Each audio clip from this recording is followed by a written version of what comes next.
Tracy, are we ready? Ready when you are. Great. Good afternoon. I would like to call the study session meeting of October 25th, 2023 to order. I'm Siri. What can I do? There we go. There we go. To be Ernesto. That's all right. City Clerk, may we have a roll call, please? Thank you. Councilmember Gutierrez. Siri says I'm here. Councilmember Gregory is absent. Councilmember Ross. I'm here. Mayor Pro Tem Carnevale is absent, and Mayor Lamb. Here. Are there any changes to the agenda? I have no changes, Mayor, although Tracy received a call from our first presenter that he was running a few minutes late, so we'll see when we get there after public comment.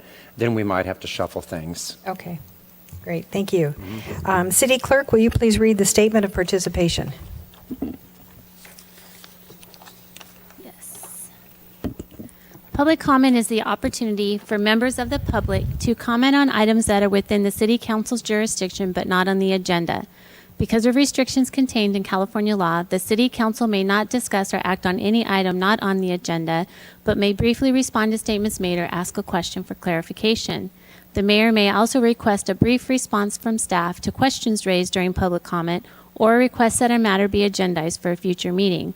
Public comment will be limited to 3 minutes. If you are a member of the public and you wish to address the City Council, please complete a request to speak form available at the entrance and submit it to the City Clerk. You will be called upon at the appropriate time.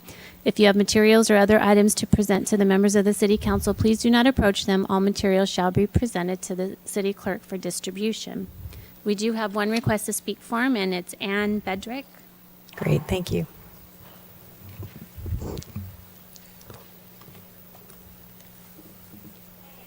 Hi there. Good to see you. Good to see you too. My name is Ann Bedrick, and I'm here to introduce you again to the Perez Art District and ask again for your support to help get the word out about us. Cathedral City has a gem of a resource in us that has potential to grow and reach tourists and visitors from across the valley, the state, and beyond. If you are an art enthusiast seeking a diverse and eclectic experience, the Perez Art District is the place to go. Edgy creativity and innovation define this vibrant art district, which showcases many talented artists from around the country and with very diverse backgrounds. They have selected the desert as a place to make and sell art and to make a mark on the art scene at large. We hope to draw local and international collectors.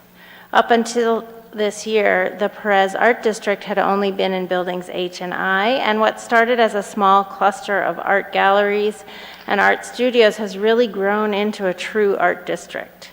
We now house approximately 32 artists in the H and I building, and our district has expanded to include an additional 9 in the A and C buildings.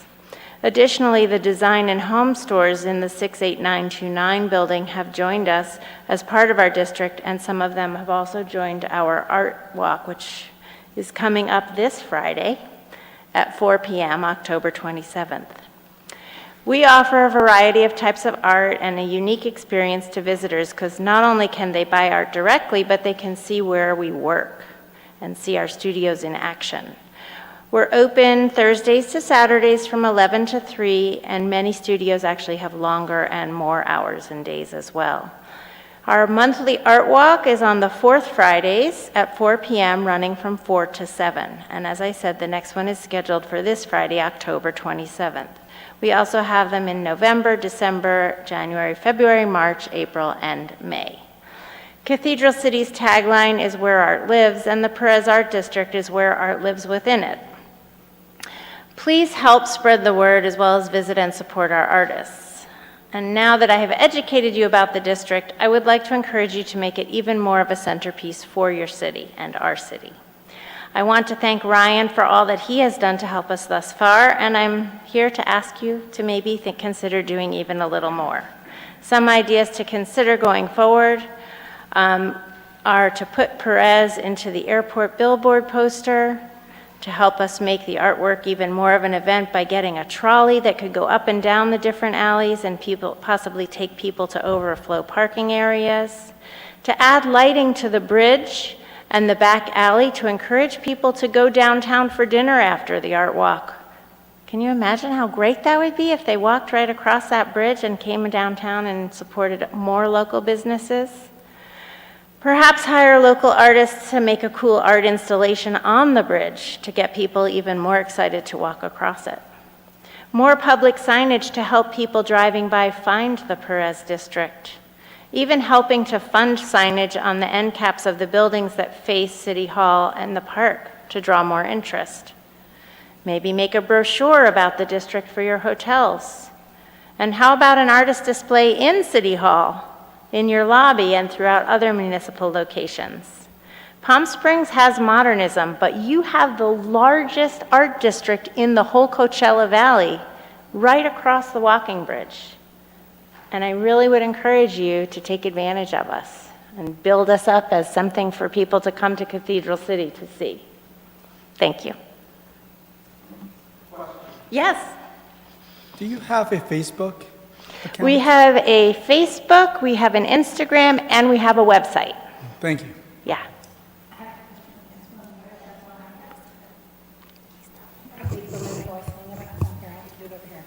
I'm going to unmute for Tracy. This is just for you, Tracy.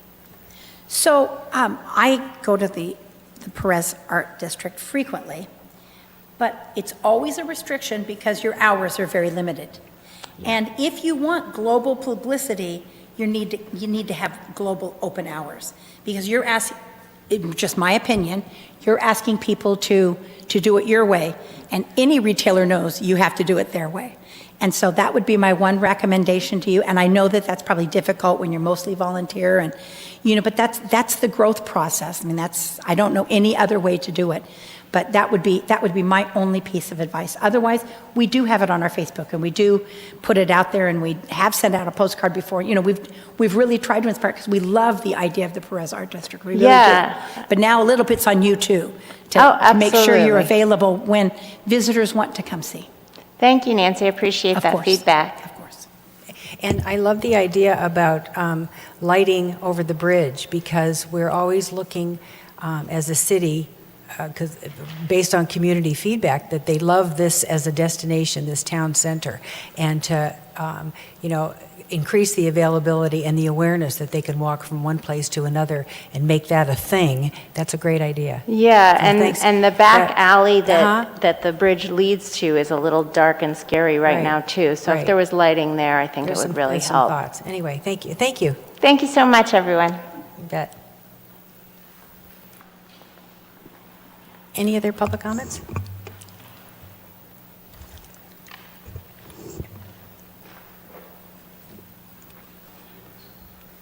This is for the other, okay. So I don't think there's any more general public comment. This is for, Thank you so much. And our first item for study session is a presentation, the Salton Sea Management Program update, and City Manager Charlie will introduce our presenters. Yeah, and he's not here yet, actually, so why don't we go ahead, Stone, and do your item next, if that's all right, Mayor? That's perfect. Thank you. This is on item B, Chuparosa Lane, elevating a Cathedral City icon. And Dr. Stone James will be giving the presentation.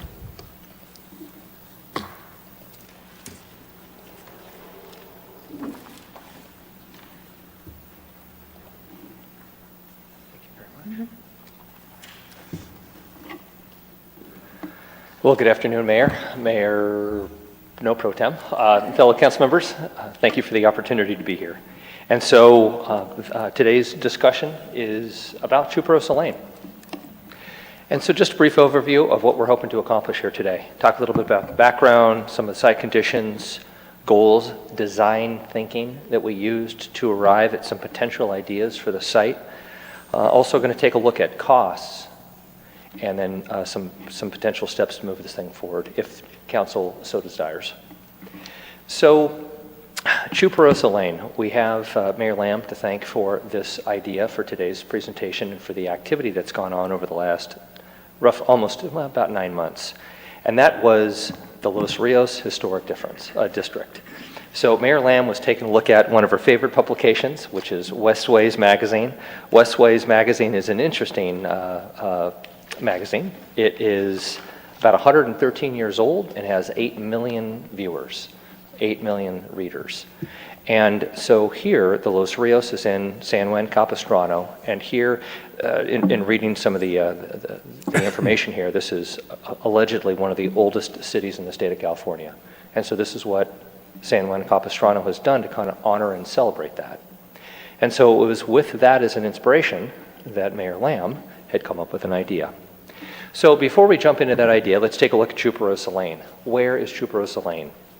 Chuparosa Lane is located just south of City Hall, and you can see it in the giant red outline there within the Cathedral City Cove community, just west of the Little Mountain Range there. I thought this was pretty neat, and this was the oldest record that David Fessel and I could find at Chuparosa Lane. This is a map from 1936 that identifies and calls out this Chuparosa Lane. Chuparosa Lane is about 1,850 feet long. That covers 7 blocks. It's about 20 feet wide. And so here is that record of survey from 1936. So that is how Chuparosa Lane has come about. So when we talk about Chuparosa Lane and we say, well, what does it look like today? I went out there and I took some photographs. The photograph on your far left is from me standing just a couple of feet off of East Palm Canyon, looking all the way south. The next photograph, the middle photograph, is at B Street, looking north towards City Hall. So you'll see Mary Pickford Movie Theater and the tower there in the distance. And then, of course, I wanted to have the bookends, and that's the photo on the far right, and that is looking up towards City Hall from H Street, which is the end of the terminal end of Chuparosa Lane, and you can see off in the distance that Mary Pickford Movie Theater tower.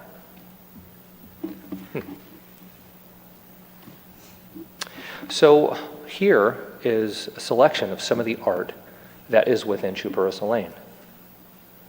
This has been accomplished, as I understand, over probably a 20-year history. He's got some real talent.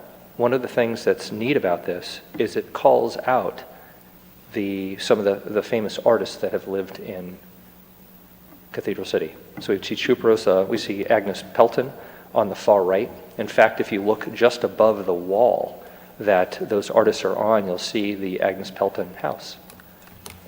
On the far left, you'll see the gentleman with the guitar. That's Lalo Guerrero, right? The person that was, our street was named after. And so there's also a neat variety of art. We've got mosaic, we've got tile, and then of course we've just got the paintings. So this was a helpful photograph. This shows a couple of things. It shows the different types of arts. On either side, some additional artists that you didn't see on the first slide, but also a pretty good representation of what the alley looks like today. So it's in reasonable shape, not the best shape, but not in bad shape.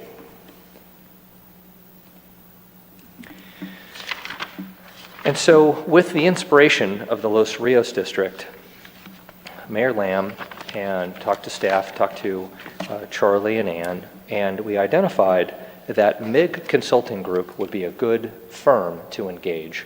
So Mayor Lamb used some of her district funds, about $15,000, to engage MIG to do some idea creation. MIG, well, that name is familiar to you because, of course, they did our strategic plan. I thought they did a great job with that. They have also worked on Lupine Plaza on El Paseo and Palm Desert.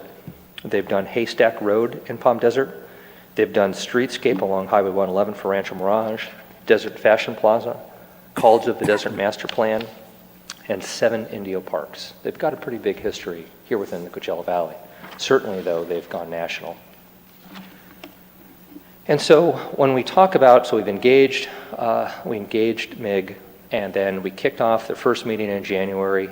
And here were some of the goals that were established for those meetings, right? We want to celebrate the rich artistic legacy of Cathedral City and surrounding neighborhoods.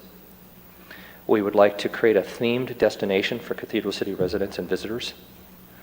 And also we wanted to break down the improvements that could be made along that lane should there be funding. Also, one of the things too that we thought would be neat is how can we add to the momentum that we're building within our downtown? How do we make our downtown more of an attraction? So again, we talked about design thinking, right? We had a lot of meetings.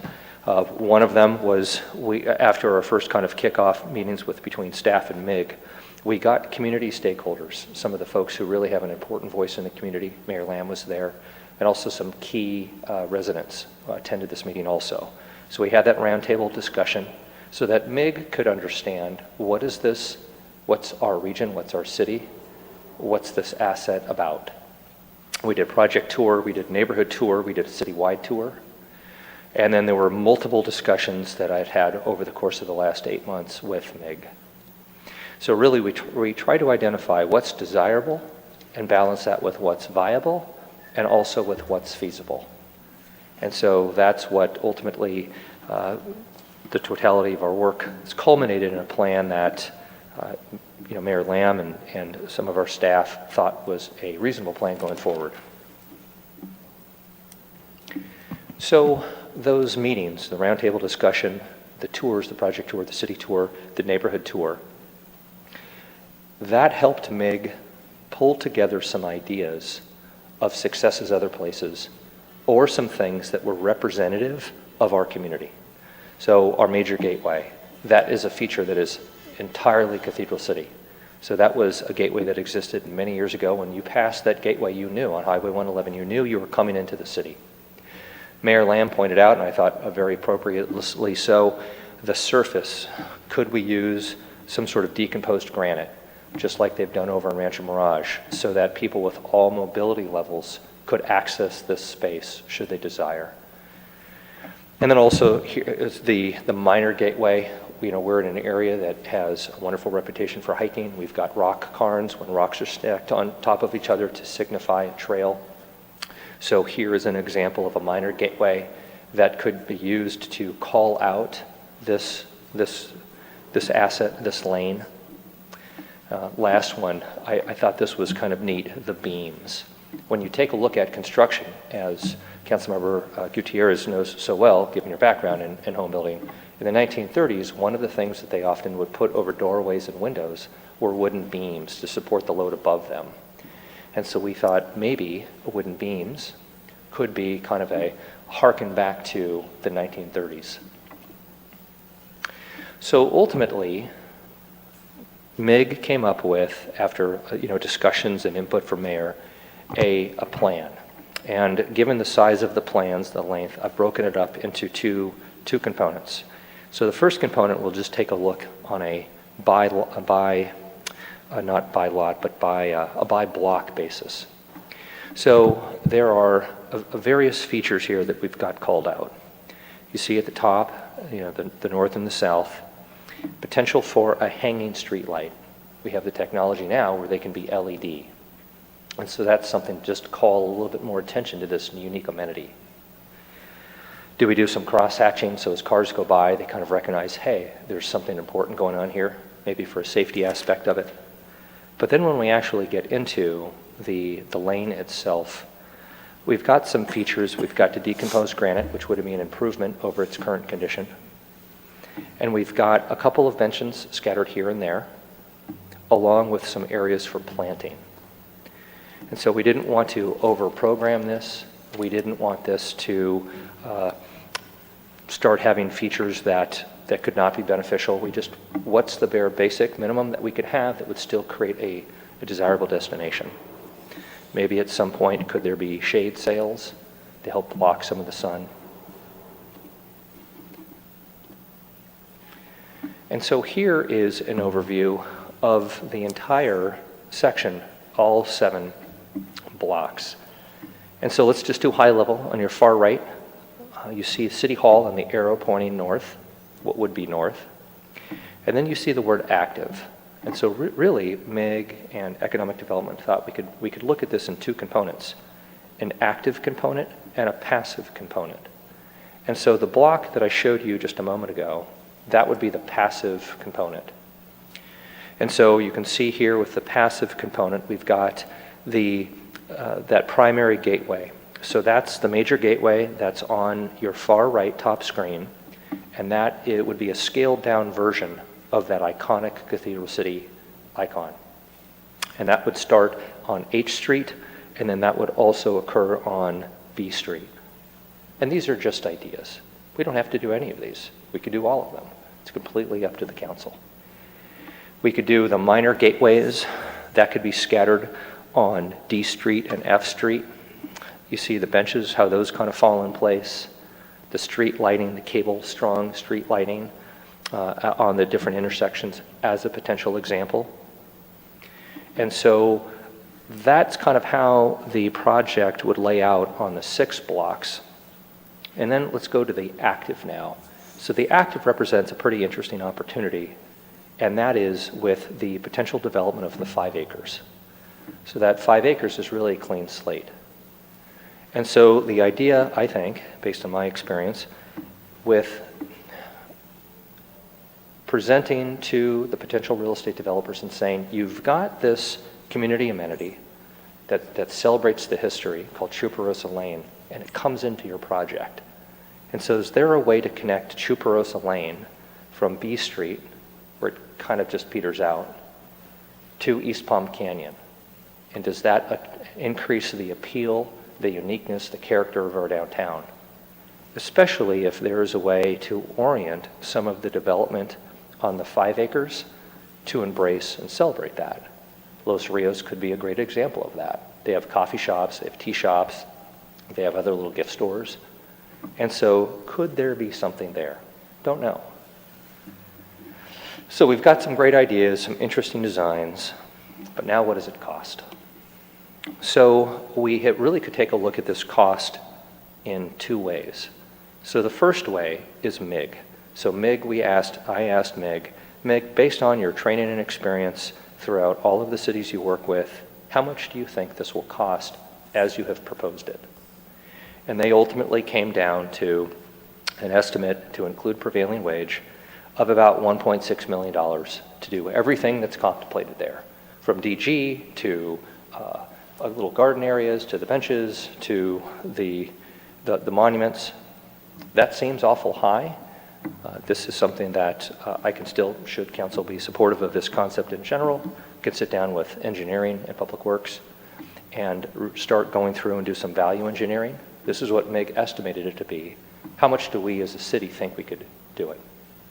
And also one of the things too, and I mentioned this earlier, is the fact that this was intended to be done incrementally. And so really anything that's done would be a win over the current condition. So speaking of current conditions, what could the city do now to move this forward? What are some of the small steps? What are some of the baby steps? Because ultimately, especially with what just happened with the flood, we're not exactly, have a stunning excess in our budget. Smaller steps would include weed removal. And speaking with Public Works, this is something they can handle now. And this is something that they can take care of, and they can make sure it's on their list and stay on top of it. So no real out-of-pocket cost in order to accomplish that. Public Works also has the tools and the know-how to go through, and if there's any rough spot in the roads, they felt all 7 blocks would take about 2 days to tear it up a little bit and then compact it and make it a smoother experience. So again, that's something that could be handled in-house at no additional cost. We wouldn't have to hire Desert Ants or another agency to accomplish that. And then another way that we could move this project forward incrementally is by block. Should Mayor Lamb be interested, should the council generally be supportive of it, Mayor Lamb at a minimum has some district funds that she could invest. And that investment could take the form of many different things. Could that be a new piece of art up on a wall? Or could that be a bench or 2 or something, some DG on one portion? So there are some other things that Public Works and Engineering and Economic Development and the City Manager's Office would have to sit down and kind of really think through. Like what parts of Chuparosa Lane would we need to block off to traffic? There's one part of Chuparosa Lane that actually has garages that back up onto Chuparosa Lane. So out of the 7 blocks, there's 1 block that we would not do that on because cars would still need to pull into their garage. And then in terms of alternative funding sources, some ways to still move this forward incrementally. I've talked about size and scope. Also, this is a public art. And so, could there be a time when Public Arts could come and say, we want to fund a mural or a mosaic here? Grant funding, we had just done some cursory analysis to see if there's any grants that pop out that could be supportive of this, because there's some interesting things here. There's a celebration of, Latino history, and so could there be grants available for that? And then also, is there an opportunity, and I think that answer would be yes, is how could we tie Chuparosa Lane implementation to the development of the 5 acres? We're going to have to be careful because we can't just say to the developer, you have to pay for all of Chuparosa Lane, because that violates the government code 66,000. But there could be things that the developer could do to really kind of ignite at least the active part of Chuparosa Lane. And so with that, I'm open to any council questions or discussions. I'm totally excited about this. Anybody else want to go first? No? Okay. I totally love this project, and what reignited my interest in it was when Council Member Ross had Jurassic Wonders. And you use the words active and passive, and I love those. And all the time that I've lived in Cathedral City, that area has been passive. And here we saw all sorts of families and little kids taking pictures with the dinosaurs. So I walked Chuparosa Lane again. And I first discovered it about 18 years ago when I first retired. And I walked down Chuparosa Lane down to High 111, and they had the dance studio. And I would take yoga there. So I didn't even know that existed. But when we had our strategic planning session, it was very clear from the community, from the feedback from the community, that they wanted a destination, and they were thrilled to death about the amphitheater and the activities and the community events and capitalizing and opening up our town square for the community. So to double that impact would be unbelievable. So after Jurassic Wonders, I saw what an opportunity it could be to tie South Town Square to North Town Square. And when she talked about the art district, to capitalize on that as a resource and have community and tourists and snowbirds and all sorts of folks not only discover but rediscover the art district, walk across a lighted bridge up to our town square, and then go across the street to another whole fabulous area. That's how I see it. So I think, starting with baby steps, our funding has changed, and we have other priorities, and I totally understand that. But I was very happy to make a commitment to the design team to go ahead and to refine a picture of what that could look like. When I did the walk around, I happened to walk with Sunshine Herrera from our Arts Commission, and she's the one who mentioned having the arches not over every street going down Chuparosa Lane, but a few that were lighted so people would know that's the path. And with the ultimate development of the whole area up there, that could be a bike path, walking path. I mean, it would just be, I think, thrilling. So I'm thrilled to death it's come this far, and that we have a tangible picture of what it could be. Whether it ultimately becomes that or not, I think taking those steps forward is a good thing because our community deserves it. So thank you for putting this together. You bet. Thank you. Anybody else? Okay.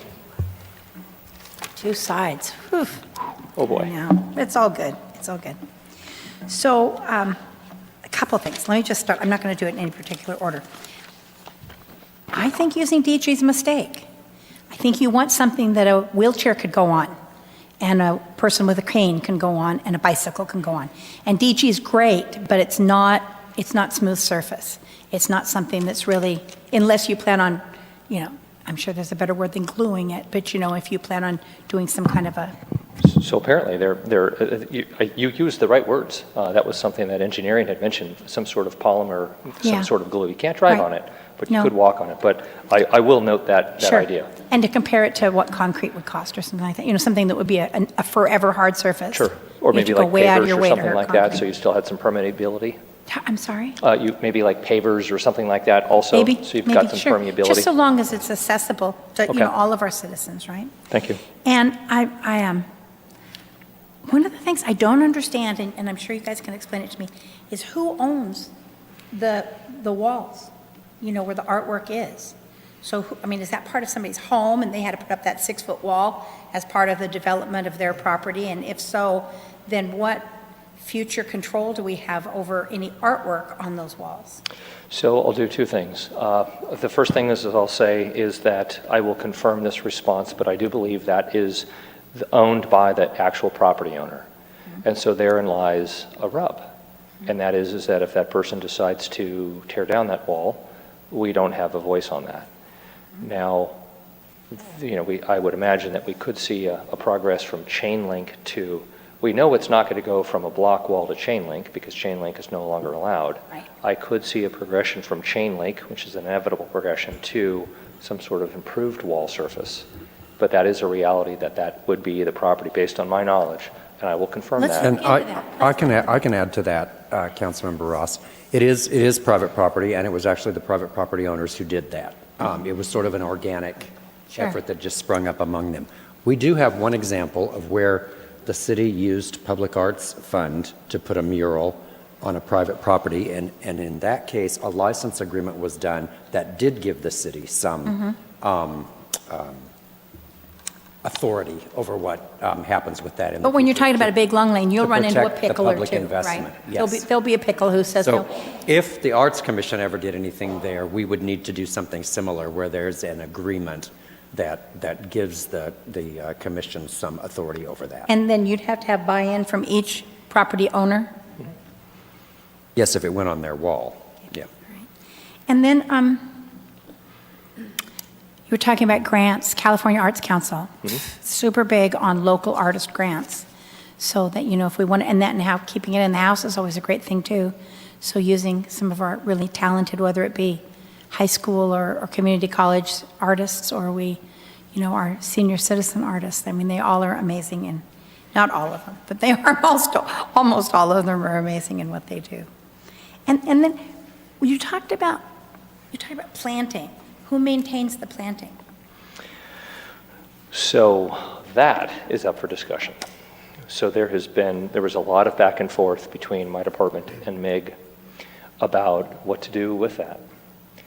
It would be great if we had water fountains along the way, but there are downsides of having water fountains. And so what we've tried to do is we've tried to identify what is the minimum level of service to make it a more enjoyable place without becoming an attractive nuisance. And also managing costs, because if we've got the planters, then there could be, how do we get the water there? Now, one of the things that I had thrown out, and I'd seen this done well over in Palm Desert, is they have community planters. Now, granted, those are areas where people will go and they will grow vegetables, and that's not the intent here. These would be, ideally some sort of native desert plant, but could this be an opportunity? This is totally theoretical. Could this be an opportunity where the community comes together and takes care of either a planter or a block or something? So how we manage the water, that is not something that we have not crossed that bridge yet. Okay, and you may not, you may say, as part of the art, we're going to paint, Yep. flowers or shrubbery or something, on each end of a block wall or. Councilmember Ross and Mayor and Councilmember Gutierrez, if and when we get to the point to actually, construct a segment or a part of this, then those kind of questions about who owns the right-of-way, who maintains it, will have to be part of that discussion before the expenditure of those funds. The things that we're talking about in the small step thing, cleaning it up and making it level and removing weeds, you don't have to go there for those items. But ultimately, Sure. you are right on target with things that will have to be part of the decision-making process at that So time. on packet page number 12, it's just a word I've never heard before, so I'm just curious because I'm nerdy that way. You refer to Cumber brick. The heck is Cunker? I'm sorry, it's Cunker brick, C-U-N-K-E-R, brick, Cunker. I will have to, I don't have that packet in front of me. Because I want to put that in my vocabulary somehow. I will. Cunker brick. How do you spell that? You're a Cunker brick head or something, you know. Do any of you know what that means? Okay. Oh, okay. I Okay. will research that and I No will worries. get back to you. Just call me. I'm just so curious. Okay. So then, I want you to know that I'm super pro this. I'm really pro this. And any of these questions just are, any of the ones I've asked, just is to make sure that we keep on down the right path. And so, one of the things that sounded like you said was that it stopped at B Street. And I thought, from a conversation we'd had, that it was going to come all the way to 111. Yes. No, which is it?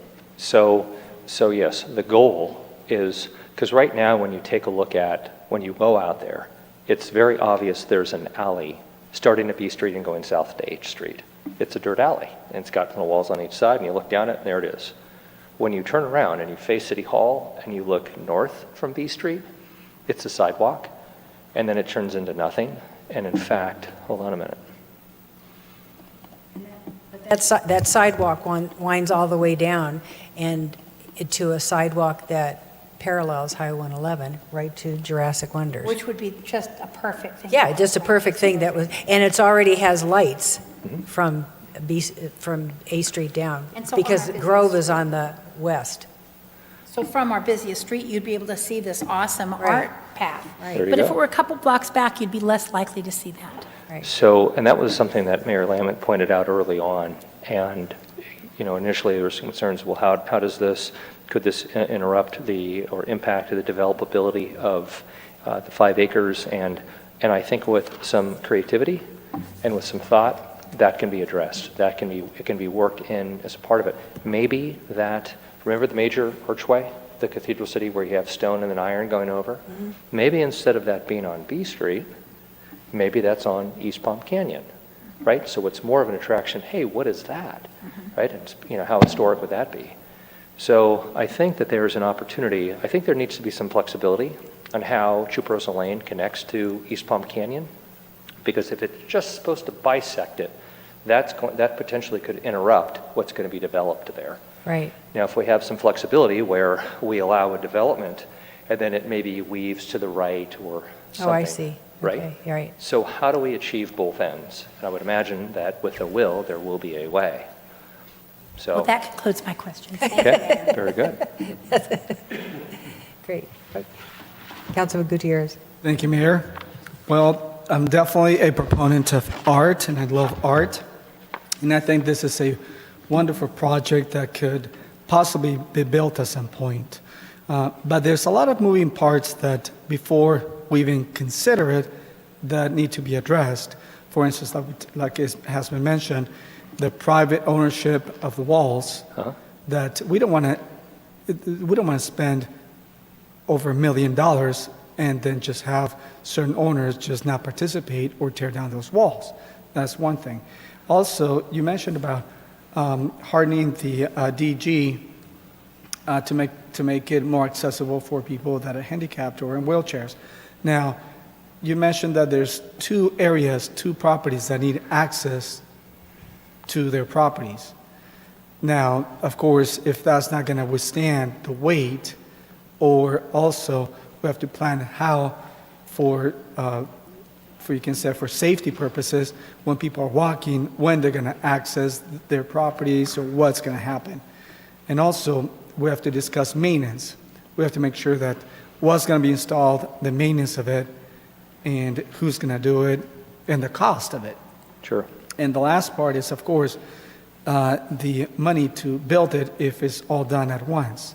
$1.some million is a lot of money. That's a heavy lift. Yeah, I wonder if those benches are gold or silver, $4,000 per bench. I can That get them seems- for $200 at Home Depot. You bet. Yeah, right. And that was the thing, was that seemed very high. And then also one of the things that we had talked about was I think it would be a missed opportunity if on that bench. So yeah, it's great to have wood. And then how do we make it so that people can't lay down there? So it's just for sitting, not laying and sleeping. But then could we have some sort of concrete some skirt underneath that they could do mosaic on? But that's a little finite. In terms of the access, you bring out a lot of good points, and I think that with council support, I can go back and work with engineering and public works, and we can start hashing out these finer details. Like for example, homeowner participation. This is something that we can do. We can make these improvements irrespective of what those homeowners do with their walls. And there may be some homeowners that say, don't paint my wall, and there may be other homeowners that say, oh my gosh, we'd love it, please paint my wall. So I think that we could put together a group here internally and pick through the finer details. Your point about between F Street and San Jacinto, where there's garage accesses, you're right. That is going to have to potentially going to be a different material on the road than the other ones that are just for pedestrian usage. Now, if we did pavers, but that's extremely expensive, then you can drive on pavers. But there's, I think, a number of finer details that, with council support, if council supports this, staff, we can invest the time to think around all of those corners and have something more concrete. And so that we can understand, if council were to say, here's $100,000, what would you do with it? Or if we found a grant, and we can start piecing out, how do we start moving this forward? And I think those are all really good things to bring up, and none of that has to be decided today, so you're off the hook on that. Really, all we need today is, if conceptually this seems like something that you want public works crews to start doing those things that basically we could do for free on a regular basis, cleaning it up, removing the weeds, things like that, we can go ahead with that. And I suspect there will be many, many discussions in the future before we get to the point where something is actually done, and it will sort of depend on what happens in the rest of the area and how things shake out with our emergency expenditures that we're going to have to make. And Right. there's, as with everything with city government, there's a million variables on virtually everything. Right. And my intent of this, and the reason I chose to fund a professional organization, an architect, to come up with a plan, is that I see this as a main artery joining the South Town Square to the North Town Square. And what else is there? There isn't anything else. So this would be it. And the idea of starting small, obviously, with what our public works could do just to kind of clean up the area and define it, and then go forward from there. But that is the artery. That's what brings the two together. And, with Jurassic Wonders, I saw all sorts of people going up and down there, and, all of a sudden it went from a passive dirt lot to an active part of our community that invited people in, and, people were putting it on their Facebook, and there was all sorts of notoriety for it, and it was lovely. And the fact that we already have murals there celebrating the history of Cathedral City and people that have long time ties to Cathedral City is just charming. And we've already had many events there. Karen Riley from the Scrap Gallery, and all sorts of wonderful occasions to celebrate our history. So that's publicly, and with the council's support, if you see that as an artery like I do, and a way to join the North and South together, that's wonderful, and we can certainly start with baby steps, obviously.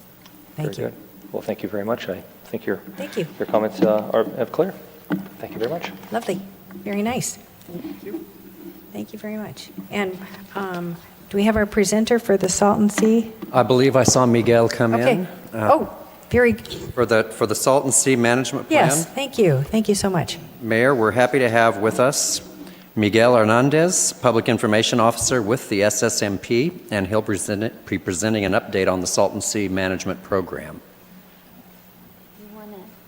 You can use the arrows here to advance, or you can use the right. Perfect. Okay.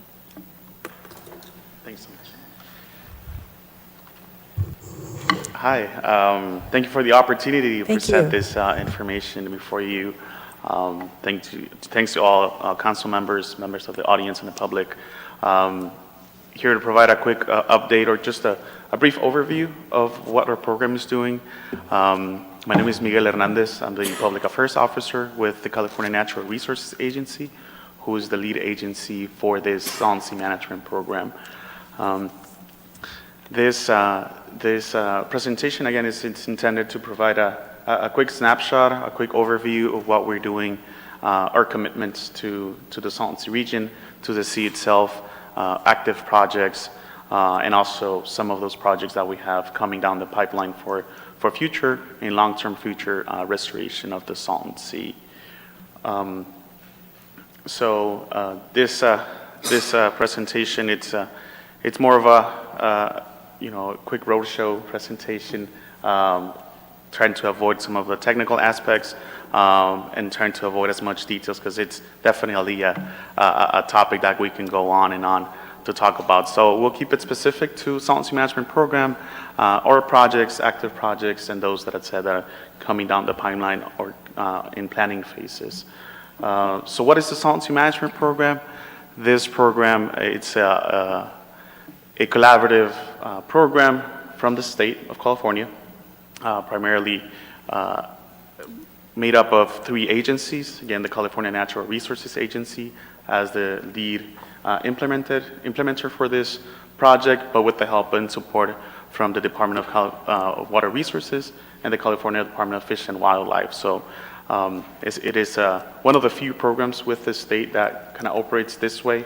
And it's needed to operate this way just given the complexities of the Salton Sea, the wildlife, the impact to natural resources, and of course water. So, and it's not only the 3 agencies here that work on these projects. We need to collaborate with other agencies, with federal partners, with our tribal partners, which are major landowners, also water districts that are also big landowners at the sea, and of course the community. We definitely want to not only keep them up to speed of what's going on, but also make sure that we are sharing the information and getting them involved in the projects or processes that we got going on, which I'll delve in a little bit more in detail. Just to share a little bit of the challenges that the sea is facing right now, and perhaps you might have heard and are familiar with. I mean, we all live here. I myself, I'm from Raleigh, lived in the Imperial Valley for all my life, so I'm pretty familiar to what's going on with the Salton Sea. Major, and most important, it's the potential impact to public health. You know, the emissions that rise from the exposed lake bed as the sea is shrinking, which is the primary factor of all this, the challenges that the sea creates for not only our projects, for the surrounding communities as well. So that's one of the goals or one of the challenges that we're trying to overcome as one of our goals, to be able to address public health and help improve or help protect air quality in the region, as well as wildlife. And you know, one of the, like I said, one of the drivers or the factors that have most impact with the sea, it's how fast it's receding. There are different factors. You know, we have really hot summers that affect the temperature of the water, you know, leading to evaporation. Also, water transfers that occurred in the past years. Also, the water inflow coming through the New River. Agricultural runoff is actually one of the major contributors to the water that goes into the Salton Sea today. So, but also the Salton Sea has no outlet.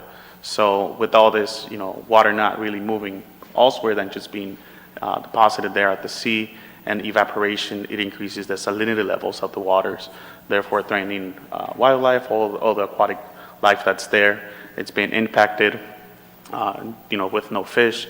Also, birds are having a hard time to feed from the Salton Sea as it used to be in the past. So habitat values are being lost with the recedence of the shoreline of the Salton Sea. Also, drought and water availability. It's a major challenge. You know, the Colorado River has been going on decades drought, and it seems that, you know, everybody's doing conservation work to keep up with her water, to save our water. So that's definitely a challenge for the Salton Sea and its, you know, continued recedence. So the Salton Sea Management Program put together a plan back in 2018, which we call the Salton Sea Phase 1 10-year plan. Again, it started 2018, intended to sunset on 2028, but not really sunset, likely will continue to move on, but it has a specific target of constructing around the Salton Sea, around the perimeter of the Salton Sea, about 30,000 acres of projects. This mean aquatic and habitat projects, of course include water in the projects, but there also includes projects that are intended to suppress dust, keep the lake bed dust down and not get into our communities. So this is part of the 10-year plan, and I'll go into a bit more detail on what those projects look like, or the projects that are actually planned on the 10-year plan. These are some of the projects that are now taking place and will continue to take place in the future. So this is phase 1 for the Salton Sea restoration, but there's also a long-range plan that goes beyond or looks beyond that 10-year plan. There was a public draft that was presented late 2022. This document was put together by the lead agencies, Natural Resources, California Department of Water Resources, and Fish and Wildlife, but also there was a long-range plan committee who members of the community were part of this committee. Other stakeholders were also part of the discussion to help develop this draft long-range plan. So, and this is part of a stipulated water order that was mandated for the state to deliver on its commitments. So 10-year plan was part of that order, and then this draft long-range plan was also part of those deliverables set for the state and by the state in this case. So the long-range plan is actually now kind of shifting or doing a new turn, a new process that we're embarking on. Actually kicked off March, April this year, and shifting to what it's now being called a feasibility study, Imperial Streams and Salton Sea Ecosystem Restoration Feasibility Study. This is in partnership with our federal partners with the U.S. Army Corps of Engineers. This is a process to look at more holistic level of approach, environmental impacts and different things to consider as we look into the future of the Salton Sea beyond that 10-year plan. So this is under development. Also another contributor to this study is the Salton Sea Authority, which is comprised of different entities from throughout the region. So they are also partners in this development. And then, of course, there's also a public component to move forward with this process and help identify either a concept or a set of concepts, strategies to help with the future restoration of the Salton Sea. Okay, now I'll take a few minutes to talk about the Salton Sea projects, active projects that are happening at the Salton Sea. These projects, like I mentioned, are intended to be in the perimeter of the Salton Sea, but also in the most, or have been sort of prioritized to be positioned in the most emissive areas, or the areas that are expected to recede first and have that exposed lake bed. But before I talk about this particular projects, I want to just point out a really important fact, and I think some of this might sound familiar from our past presentation regarding having access to the land. The state owns little less than 2% of the overall land around the Salton Sea.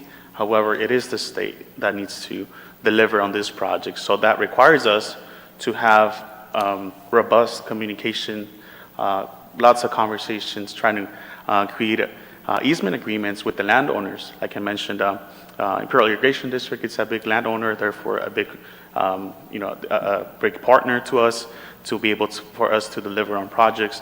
Tribal communities, the Torres Martinez tribe, it's also a big landowner, so we need to have those type of conversations that will help us not only get the projects on the ground, but also expedite them in a timely manner, be able to meet that 2028 deadline that was set, and also that all parties are happy with what's coming for the Salton Sea. So that's definitely a challenge that that keeps, it's definitely a driver on our, how we are able to deliver on our projects. So that's key moving forward, and not only for the 10-year plan projects, but beyond. And within that 10-year, long-range plan project, that will continue to be a driver for our projects. Before you have a map that includes the projects included within the 10-year plan. Some of these projects are already under implementation, and others are on planning phases. This plan also includes some of our partnered projects. In the north end, you could see North Lake Pilot Demonstration Project that's being led by Riverside County and the Salton Sea Authority. But we also have other partners like Audubon. They have a project in collaboration with the state or the Salton Sea Management Program to build a wetland restoration near the community of Bombay Beach. And two other active projects, four I should say, if you see the green spaces there, two near Salton City, one a tiny dot, green dot near Bombay Beach. Those are our vegetation enhancement projects. Those are, and I'll go into a little detail and have some cool pictures for you to show, for you to see. These projects are already being implemented. Phase 1 has been implemented, and we'll move on to phase 2 on all of our projects eventually. And then I'll talk about more, if you go down south, into what it's labeled here, SEH project. It stands for Species Conservation Habitat Project. This is our largest project that is being delivered under the 10-year plan as part of the 30,000 acre commitment. So just to situate you there, I'm going to take you now with some pictures to this south end of the Salton Sea. This is about a 15-minute drive from Westmoreland, down in Imperial County. And this is a really important project. Overall, the Salton Sea, it's a major stop for birds and migratory birds, and of course endangered species for fish like the desert puffish. So what this project entails, this is a 4,100 acre project. It actually started a little bit smaller, but as we embarked into those agreements with our partners, we were able to secure a bit more of the land to grow that footprint. So this project is intended to provide habitat value to for that desert puffish, and also eventually be for birds to feed from on this location. So if we have a wetter area like we're going to have on this 4,100 acres, of course the dust would not be picked up by the wind. So this 4,100 acres is intended to keep the dust down, help with fish and wildlife, and of course help protect air quality by reducing the emissions, by covering the lake bed with water. Here's a picture of one of the major components of this project. We refer to it as the causeway. This actually was built into the Salton Sea. Was actually built on top of the water. This did not exist before. This was, I believe, completed somewhere, I'll say, late 2022. And this causeway goes a mile into the Salton Sea, actually a little bit longer than a mile into the Salton Sea, and was built on the wet. But it's not only a causeway to get to that end, but also underneath the surface, there is a pipeline that will connect a pump station at the very end of the causeway. There's going to be that pump station grabbing water from the Salton Sea itself and then pumping it down the causeway into another feature that I'll go into little detail right now. But this other feature will connect with the water coming down south through the New River. So it's a pretty neat feature and a really nice view. It feels like you're like standing in the middle of the Salton Sea, which is great. So this, like I said, this causeway will house the pump station, bring water into the New River diversion structure. This is the same causeway, but looking south. That you can see the platform there. Actually, that little platform now has the pumps already set, and everything. It's pretty much ready to go to get that water pumping and brought into this structure right here. Again, this structure, it's called the New River Diversion Structure. You're looking at this picture to the north. So to the north, you have the Salton Sea, and then if you look south or down, you're actually standing at the New River. So this is where the New River meets the Salton Sea, and this is where the Salton Sea water that's being pumped from the causeway or the saline pump station will be mixed with New River water. And the reason for that to happen is to achieve a water quality level more in the salinity part of the quality that is conducive of fish nesting, and achieve that goal for the desert pupfish to thrive on and other species that might live there. So this is where the mixing will occur, and then eventually it will overflow into the ponds that cover the 4,100 acre project just by gravity. So water will be mixed together, and just gravity will make the water go or follow through its way. But now shifting to these other projects that I mentioned earlier, vegetation enhancement projects, again, 2 near Salton City, 1 near the community of Bombay Beach. These projects total about 1,700 acres with the purpose of enhancing the existing vegetation there. You see in the picture on your right, a set of bells, grass bells, that were brought in as the first phase of the project.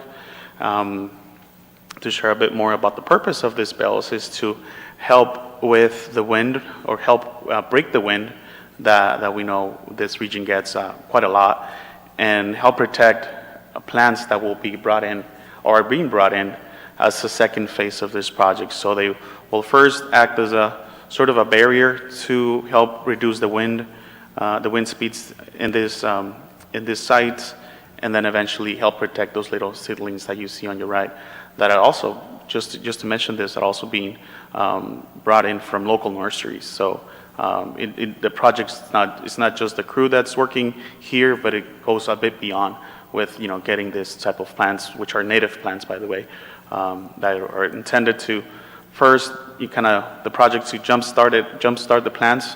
Those white buckets you see there, it's actually water, kind of like a drip system that feeds the little seedling for some time, and then after 4 or 5 years or so, the intention is to have these plants kind of thrive on its own with whatever water they get, if it's rain or if it's any other source that they might get water from. So it's kind of like just jumpstart the seedlings and then let them thrive on their own, and then eventually cover the grass bells throughout these 3 different sites. This graphic here kind of explains a little bit more how it's intended to break the wind, and how the plants will be placed in between or right next to the actual bells to help protect them and help them grow, especially when they're younger plants. Just a quick snapshot of the working crew out there. This is projects that are also bringing local workforce to our projects in the restoration work that we don't often see in our region. So it's important to highlight that job creation. It's also part of our deliverables, with the intent of also hiring local to bring help our community, not only of course get a job, but also take some ownership with these projects. And I'll mention some of the collaborative projects. I did already mention them, but just to recap, our Audubon Bombay Beach Wetland Enhancement Project near Bombay Beach, the North Lake Pilot Demonstration Project at the north end of the Salton Sea, and the Desert Shores Channel Restoration Project, which this one is being developed with support of the County of Imperial and the Salton Sea Authority, of course, the Salton Sea Management Program behind it. With this collaborative project, what that means is that we have those lead agencies that are helping with the implementation or the design or the planning phases of it, and the Salton Sea Management Programs help support in with technical assistance or funding those projects. So those are also part of the 10-year plan. Okay, here's a set of projects that are coming down the pipeline. through its planning phases. I talked a bit more about the SEH project. The SEH has this option of expanding. I mentioned it is 4,100 acres. However, contingent on working with our partners, in this case, the Imperial Irrigation District, who's the major landowner in this area, also pending on funding, we could expand this project into almost double its size for this part of the south end of the Salton Sea. Also, the North Lake project, Full Lake, this is part of the North Lake Pilot Demonstration Project, and other projects that are also being considered for planning at this stage. So not really, boots on the ground, but they're definitely coming down the pipeline on this list. Okay, and with that, I'll stop there. I really appreciate your time, and then happy to take any questions. Great. I just thank you so much. That was very detailed, and I had one question to start off with. I went, and it was about 6 months ago, but I went to a presentation at Desert Mirage High School, and Supervisor Perez was there and talked about it, the collaboration. So I'm not sure how it all works and who's doing what. So if I were to call as a resident to find out an update on this project, do I call you? Do I call the county? Who would be the person? I think the best point of contact will be us. That you're this you're email. You're the lead agency for these. For all this all these all around projects on the restoration side, because we also have the lithium development happening, but Okay. that's through a different route. Yeah. Okay, that's okay. That I was Right. kind So, of- but if you want to know more about the restoration work that's going on at the Salton I Sea, see.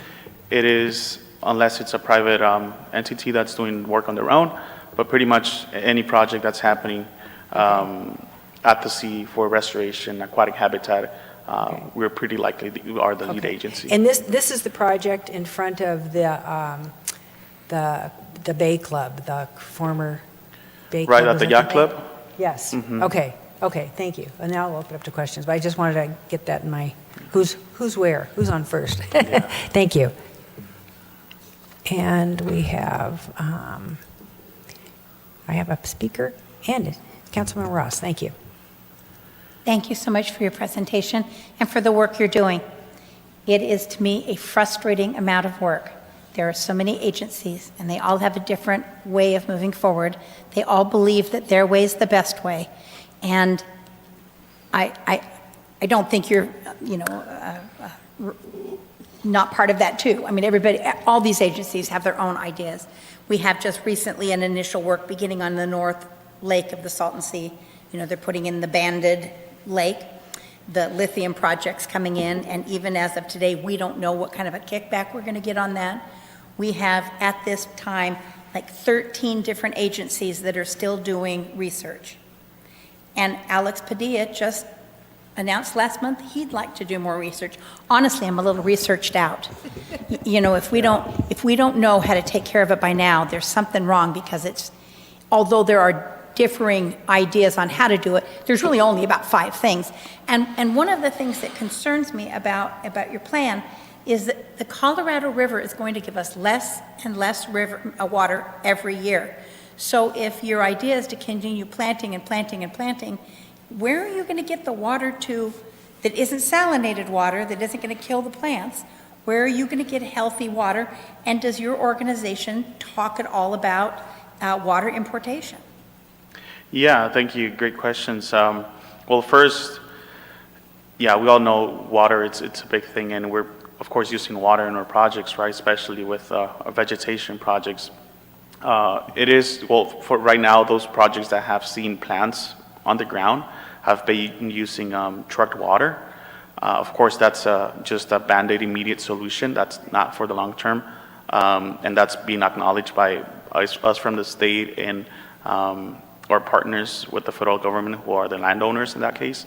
But we're looking at other options, either, once we are able to jumpstart those plants, to be able to get either water from the sea itself, if the plants are able to tolerate that level of salinity, or they're also looking at options at drilling around the Salton Sea to see if there is any additional water. Do you know of any greenery plants that can handle that level of salination? Not myself. Yeah, I don't either, and I don't think I know anybody who does.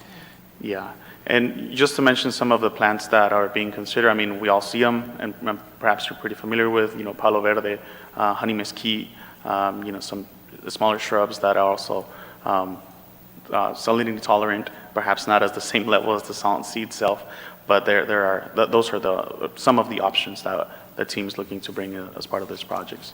And before I was on this council, back in, I call those the old days, back in 2018. What would have really been the old days in 1918. That is before my time.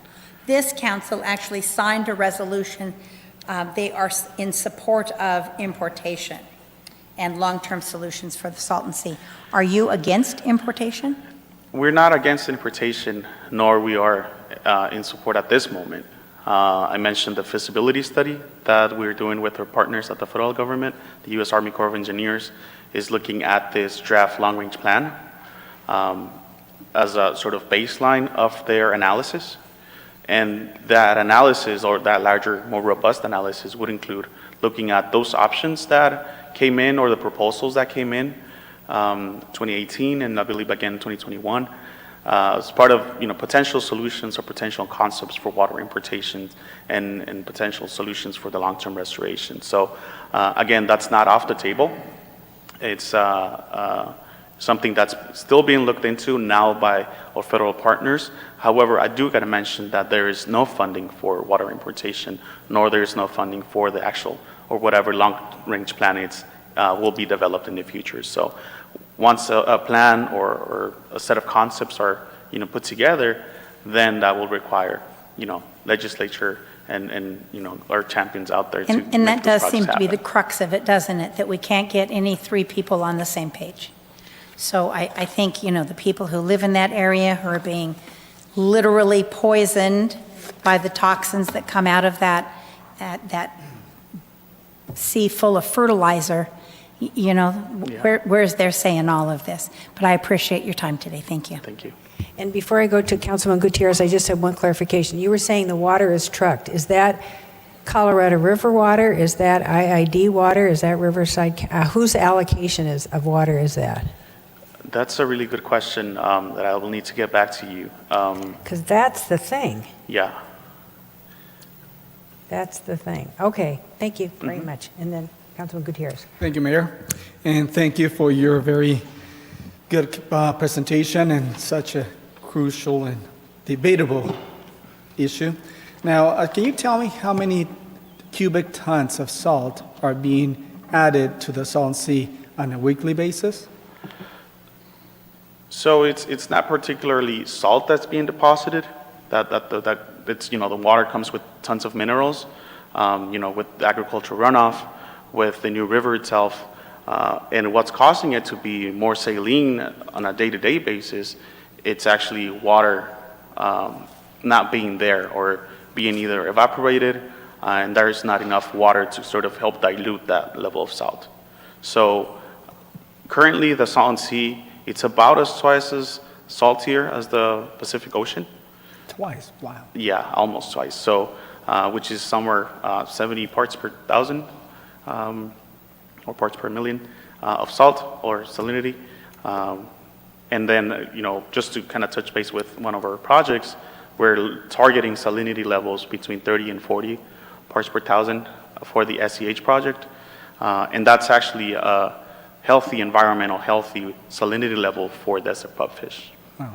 Now, can you tell me how many acres are being exposed on a monthly, yearly basis from the, you can say, evaporation of the water? Yeah, so that's a really good point. It's, the sea, it's receding as we move forward, especially as we get to see water conservation measures taking place. Less water is going to go into the Salton Sea.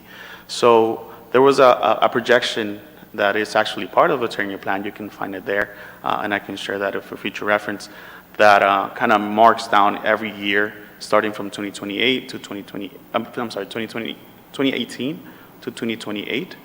And the sea is expected to recede or perhaps was expected to recede back then when those projections were made, about 50,000 acres by the end of 2028. And what percentage is that of the entire size of the sea? Well, that's definitely good math. Sorry, I'm putting you on the spot. Yeah, Just to but- get an idea, percentage-wise, as to how much is actually decreasing in size. Right. Yeah, I wouldn't have an exact answer for you to say like a percentage or anything, or what that 50,000 acre represent. Okay. But it's pretty substantial. That's okay. Next question is, the lithium plant that is being, is it operating already? So, to my knowledge, lithium, it's not being, filtered or taken out from the sea. There are some pilot projects that are occurring, and there is a process that County of Imperial is doing through a programmatic environmental impact report that takes a look about all the actual resource that's available, the potential impacts to the environment, and all that. But again, to my knowledge, I don't believe there is a facility that's operating for lithium extraction. There are geothermals. There are about 11 plants operating, and that have been operating for decades. And this lithium, it's kind of more of an add-on to what they're already doing with the geothermal. But to my knowledge, I don't believe any of those are operating or kind of filtering out the lithium yet. So do you know if those companies that are operating are also contributing to the effects of the environment of the Salton Sea? Not directly with the recedence of the Salton Sea or the water levels. They are, getting material down from the ground, creating the geothermal energy, re-injecting, and that's a geothermal process, right? Re-injecting what they get out of the ground. And they have their own sort of impacts to the environment, but primarily they don't have a significant impact on the water that's there or that goes in or out the Salton Sea, nor they have or an impact that kind of catches our eyes or that we have a concern regarding wildlife either. Another math question. Now, in relation to the sea, you're saying that there's 4,100 acres that are being restored at this time. What percentage of that equates to the size of the sea? So 0.000001? not that far. It's actually, total active projects right now, it's about 5,100 to 6,000 acres of restoration projects happening today. That's, I'll say, a quarter out of our whole commitment, actually a little less, which is the 30,000 acres. So in scale, by the sea, I don't think it's 0.0001, but it's definitely a low number. Okay. Now, my last question is this. Now, restoration to me, it would be something to restore it to its past condition. Okay. Now, why are you guys calling it a restoration when all it is actually reactive to the effects of what the recession or the receding of the sea is? So you're restoring this, you're not restoring the sea, you're actually restoring what used to be there 90, 100 years ago before it was actually flooded. So why, I know it's not you, but couldn't you come up with a different word to just say environmentally friendly to protect people or something? Because it's not restoration. Yeah, so the term, it's environmental restoration. That's the term. That's what we're doing with enhancing today with the Species Conservation Habitat Project at the South to help restore that area. It's an important stop for the Pacific Flyway right there at the south end of the Salton Sea. So that kind of encompasses some of the restoration work. You're right when you say we're not going to take it back to the heydays, but it's not like we're just turning a blind eye to what we have going on. It is worth mentioning that the state is behind on its own goals, and we're kind of now playing catch up with our projects, right, in a way. but it doesn't mean that we're not looking that far beyond. I did mention the long-range plan and now the feasibility study that's looking beyond that, that's intended to kind of be more proactive rather than reactive as far as helping mitigate the potential impacts of the receding sea. Well, my last comment or question is this. Now, I'm not a genius by any means, and my teachers just would have put me in special classes if that was their choice, I'll tell you that.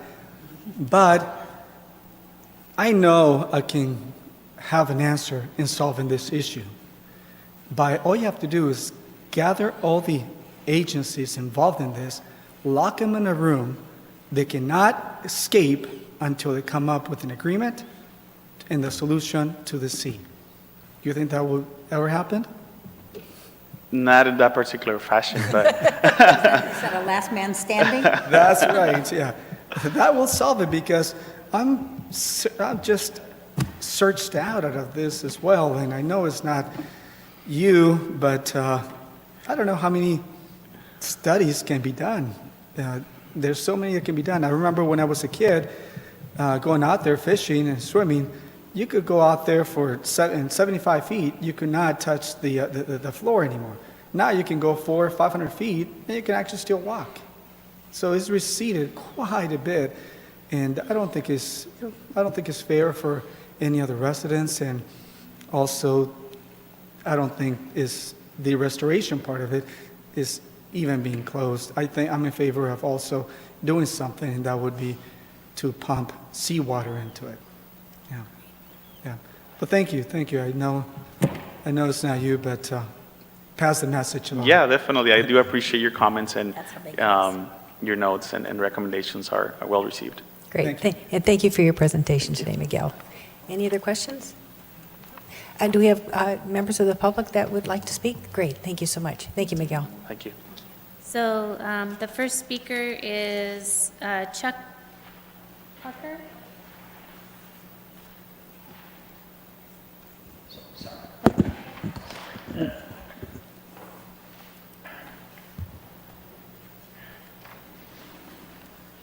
Hi, thank you for letting me comment. Have you got a clock? There you go. Okay. Thanks for coming, Miguel. Miguel and I, we've worked together for a long time. I was on the engagement committee with him for several years, and I also served on the long-range planning committee. And I think what I wanted to focus on first of all is that the state was initially, they had the 10-year plan, which he's talking about the projects they're doing, and this was supposed to then be, they were supposed to submit a long-range plan at the end of 2022. In fact, what they're doing is they submitted about 13 different alternatives, possible long-range plans, but they're all more or less an extension of the 10-year plan. So there was a real breakdown in the long-range planning committee, which Miguel was not part of, I believe, where they didn't take a position except they did say that ocean water import was not feasible, which was based on a study at the UC Santa Cruz, which I believe was really flawed. They didn't really give the plans a real good look. It was headed by a man who's been opposed to the idea since 2002. So I believe the problem, you guys have touched on a lot of the problems, is that going into the future, what they're doing doesn't really take account of the circumstances that we're facing, which is, number one, in 2 years, in 2026, the U.S. Bureau of Reclamation is going to rewrite the rules for dividing up the water on the river. It's the first time it's been done since 1922. And what they did back then, which is why we're all in this position now, is they estimated that there was 17 million acre feet available a year from the river, when in fact it's all turned out to be more like 13. And the reason Lake Mead is down and as low as it is that we've continued, or not we, but the agencies and the states and the water districts have continued to withdraw more water from the river and from the reservoir than was coming in.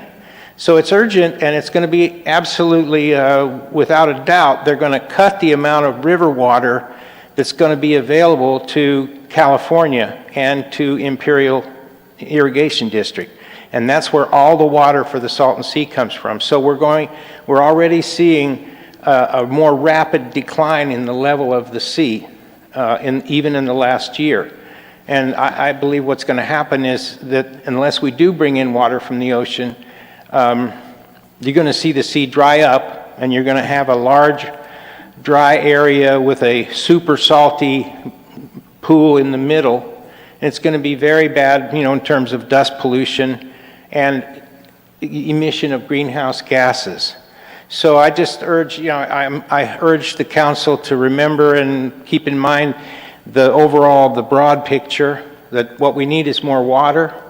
And I'd be glad our group would be glad to come and do our own presentation at some point, if that would be useful, because it takes more than a few minutes to explain these complexities. I did want to say real quickly, in response to some of Councilman Gutierrez's questions, I pulled out my handy cell phone, and I Googled that there's 640 acres in 1 square mile.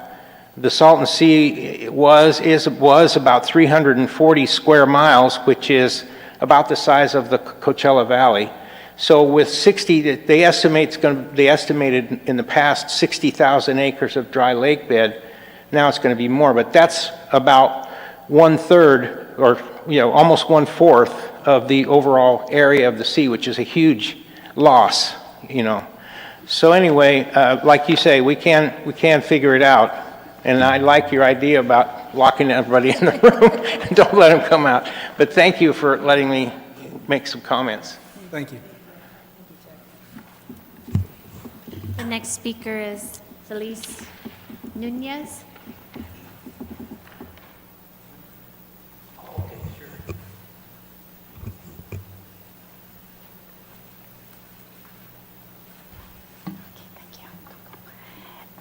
Thank you for allowing me to speak. Good afternoon, members of the City Council. I just wanted to point out again, I guess redundant, that what Chuck is saying is that we need water. There's no question about it. And also, I think it would be so helpful to have wastewater plants brought up to state, because when they were installed, the population was at a smaller number. Now, a lot of raw sewage is escaping into the Alamo and the New River. So all of this is going into the Salton Sea also. And to reuse the Alamo and New River water to water plants, apart from the fact that which plants can sustain or be able to live with the salinity going up, it's a mystery to all of us. We don't know which plants those are.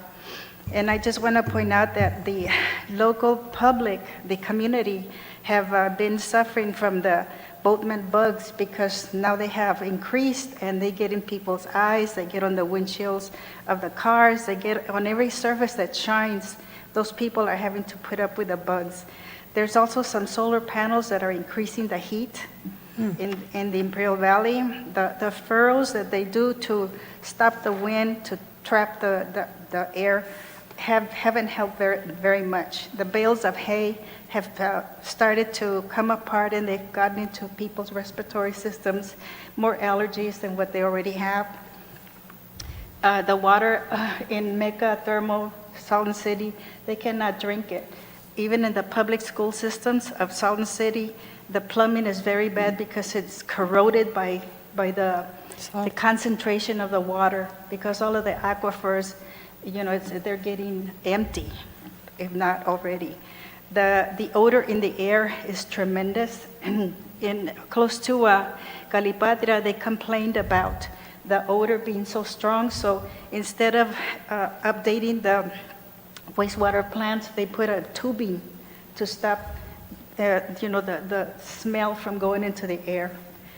So these are some of the things that people are putting up with around the area, apart from the respiratory diseases and climbing cancer. And when the wind blows, it doesn't discriminate. It gets all over the Coachella Valley and Imperial Valley and the Southwest. So yes, I'm so thankful about those brilliant questions that you have brought up, because I think that there's still hope that somebody will listen. Thank you so much. Great. Thank you. Thank you so much. Any other public comments? Terry Applegate?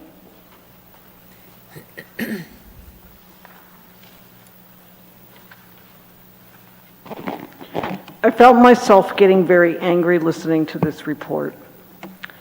And I felt like I was reading a brochure of the old Salton Sea, that it was going to come back. And I'm like, no, it's not.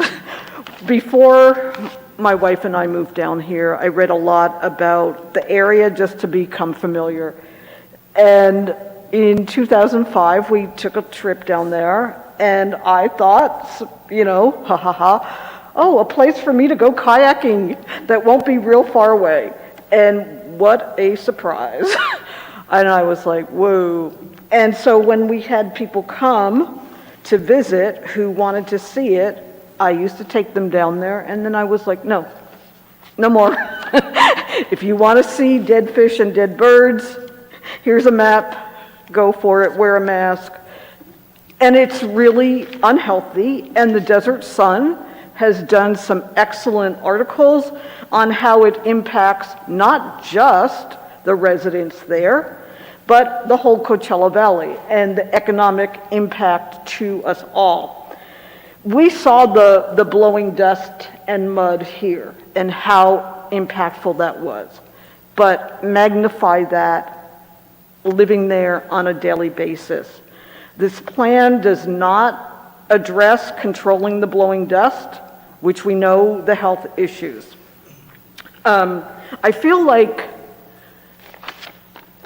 because there have been coalition meetings, and Chuck and Felicia have been going to those for years, and I feel like the state has been, I don't want to listen to the residents, I want to listen to this, I have a plan, and nobody, I think the state and our federal government has been grossly inadequate, and I think we're just pouring lots of money to something that you even admitted looks like it's inadequate. Thank you. Thank you. Any other public comments? I don't have any other requests to speak forms, Mayor. Okay, thank you so much, and thank you for your presentation, and thank you for taking the time to comment. And now we'll move to item C. And I'll put my glasses on so I can read what it says. Council salary comparison data.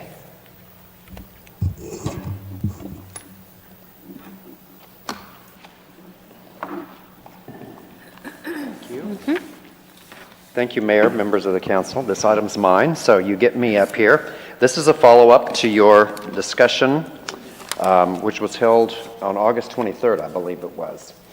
I'll just go over a little bit of the previous information, and then we'll focus on what we did in response to your requests for additional information last time. The salaries are established in the charter. That was approved by the voters in 2016.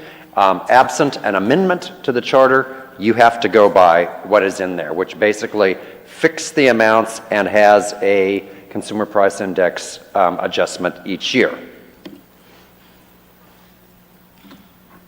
This is the 10-year history.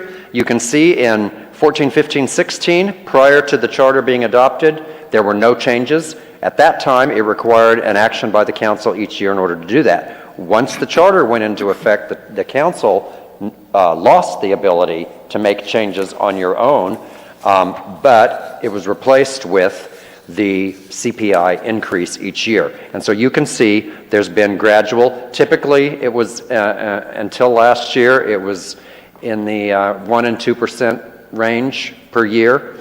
There is a cap of 3% per year. So even if inflation is 9%, it's only going to go up by 3%, and that's in the charter as well. The one I highlighted in red was 2020. That's when we had to cut programs and lay off staff and everything like that as a result of the COVID reducing revenues to the city. Council voluntarily took a 10% decrease in salary that year. That then was restored in 2021 along with the CPI increase for that year. This is a comparison with all the other cities. I won't read through it. It's in your staff report. However, it's notable, Cathedral City is the median. Half of the cities are higher than us, and half of the cities are lower than us. There's 9 in the valley, 4 are higher and 4 are lower. So if there's advantages to being in the middle, you're it. You ask for additional data in terms of other non-salary items that accrued to council members across the region. We collected that. This table is also in your staff report. Everyone other than Indian Wells gives basic medical. Most also have life, disability, and all other than Indian Wells as well are members of the CalPERS retirement system. Auto allowances, you can see those are all over the place. About half provide it and about half do not. Where it says reimbursement, that's where council members just turn in their mileage for business-related functions. And then the cell phone allowance, as you recall probably from last time, this is one that Eric's opined that we cannot go to a stipend or something. We actually reimburse actual costs, and there is a annual cap on that, and that would cover the service costs for having a cell phone. Also, if you needed a new one for city business or a new iPad or something, up to that annual cap, that falls under that. So, one option that I laid out in the staff report for you to take a look at to, I think, get a better handle and be more secure in what we're doing related to all these items is to formally tie certain benefits. I've listed 7 here that informally the city has provided to council members over the years. And I think this discussion presents you with an option to take the non-represented group rules and just say these 7 items that are in this document also apply to the city council. The advantage to that is you've got a formal action that establishes that, that's on the record, and then they just roll in the future with whatever happens to the benefits for that group. So I would like some feedback from you tonight on whether you think that's a valid solution or not. That's pretty simple and I think would address most of the issues. If you decided you wanted to change the salaries, there is a legal process to do that. A charter amendment would be required. That requires going to the voters. There's 2 methods that are provided in state law for preparing and referring charter amendments. You could have a charter commission, or you could develop the proposal. In either case, the result has to go to the voters for the final determination. And any proposal to allow it to go back to where the council could approve future increases, that would have to be specified in the ballot language that that's what you're doing. So that concludes my presentation. I hope that information was helpful. And I would be happy to answer any questions. Great, thank you very much. Any questions from council? Okay. And I think I'll just go over here for questions if that's all right with you. Great. We have Councilman Gutierrez. Thank you. Thank you, Mr. Manager. My first question or first comment is this. Now, there's only 2 cities that are lower, much lower than what we have, that is significantly lower, and that is Coachella and that's Hot Springs. Now, there's 2 cities that, which is Indian Wells in India, that are similar. Is it similar to us? Yeah, similar to us. Indian Wells, which is the smallest city in the Coachella Valley, and India, which is a much larger city, which makes the same. But there's 4 cities that actually make a substantial, a much larger amount of money than we do. Now, when I talk about salaries, I'm not talking about increasing my own salary at this point, but I think that this is definitely a form of discrimination and equality, because this, all it does is it does not allow a working family to actually, someone that has an education, someone that can actually, whoever it is, that actually can participate and be a great city council for the city. We are definitely stopping them from participating because there's no way that they can financially afford to do this kind of job. There's just no way. I know this is, you don't have control of this, but we as a council must come up with a way in 4, 6, or 8 years to have that in place. The future city council members actually earn more money. Because this is just, when a McDonald's employee in 2024 is going to make almost three times as much as we do, it's embarrassing. There's no way we should actually go out there and, talk to Newsom about increasing our wages, because this is impossible. There's no way anybody can survive. I mean, when you're talking about fast food workers making $20 an hour starting next year, and here we are making $16,000 a year, if I were to survive on this, I would have been homeless, for sure. I would have been homeless. Nobody can actually, I mean, of course, this is not, we call it as just a volunteer sort of position, yes, but unless you're well off, this is another way of discriminating against people. Unless you're well off, you will not survive. That means we only need retired and rich people at this position, which is not fair. We have a lot of families, a lot of people that are intelligent, that can do what we do, that we need to give them a fair chance to participate and also lead our city. So with that being said, we have to do something. We have to talk about this in the future in a serious way and put this on the ballot and let people know, because when we are significantly lower than the 4 highest cities, they're 11,000, the nearest one is 11,000, which is Palm Desert. They're $11,000 more than we do, and they're a very much similar city in the size and population and everything that we have. So we have to do something. We have to act.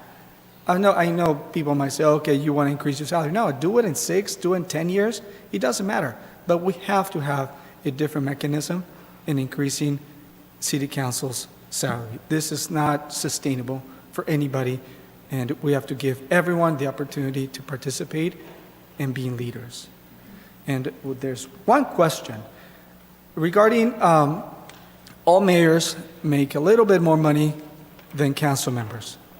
Now, in our case, in many other cities that is new, that they're rotating position, is it temporary that we get that increase, and then once we go back to becoming a council member, does it decrease? How does that work? That's my understanding, that's how it works. Many of the cities here rotate just as you do. Palm Springs does, Rancho Mirage, Palm Desert, Indio. And so in that case, you would get the mayor's salary during the year in which you were serving as mayor, and then it would go back to the council salary after that. Okay, thank you. Mm-hmm. Yes, go ahead, Councilor Ross. Thank you. I have been pretty vocal in support of what Councilmember Gutierrez said about my concern about not really having a very limited amount of people who would be willing to work on city council. But I'm also feeling a little sheepish that just 3 of the 5 of us are here to have this discussion that so affects, each and every person here. But I am interested in exploring that if your salary did not increase, could some of your other, like for instance, could you offer a larger insurance pool? I don't even know what wellness program is. Is that you can go to the gym? Is that what wellness program is? Yeah, I don't know. Or you could get a larger life insurance program. Deferred compensation, how much is that annually? Do people get in deferred compensation? For the non-represented group, the way that works is they actually defer, the employee opts to defer some of their salary, and I think it's up to $55 per pay period, then the city will match that. So it goes into their account. That then is available upon. Does council do that? Or it's just, I believe it's, for what I recall, it was $40 for city council per paycheck. $40 for every 2 weeks you could do that? That's what I recall. Well, it's something. And it's an optional thing, so not everybody chooses to do that. And that's. I hope I wasn't stupid enough to not do that. And Gosh, that's it's one of free the money. things, if we tied these things to the non-rep rules, because that was increased from 40 to 55 for that group a couple of years ago, then, that same change would roll to the council. But these allowances from 3.17 to 11.8, are those also tied to they cannot be increased? Or is that a way that council could increase some of their participation from the city without having to go to the voters? Well, That was the option. and I'll let Al answer this if you want, but the advice that you received last time for this on the technology stipend was that you can't, the state law does not allow you to treat that as a stipend. So we do it on a reimbursement basis. So in that case, the amount eligible for reimbursement per year could be increased, but it would have to be tied to actual expenditures on your part.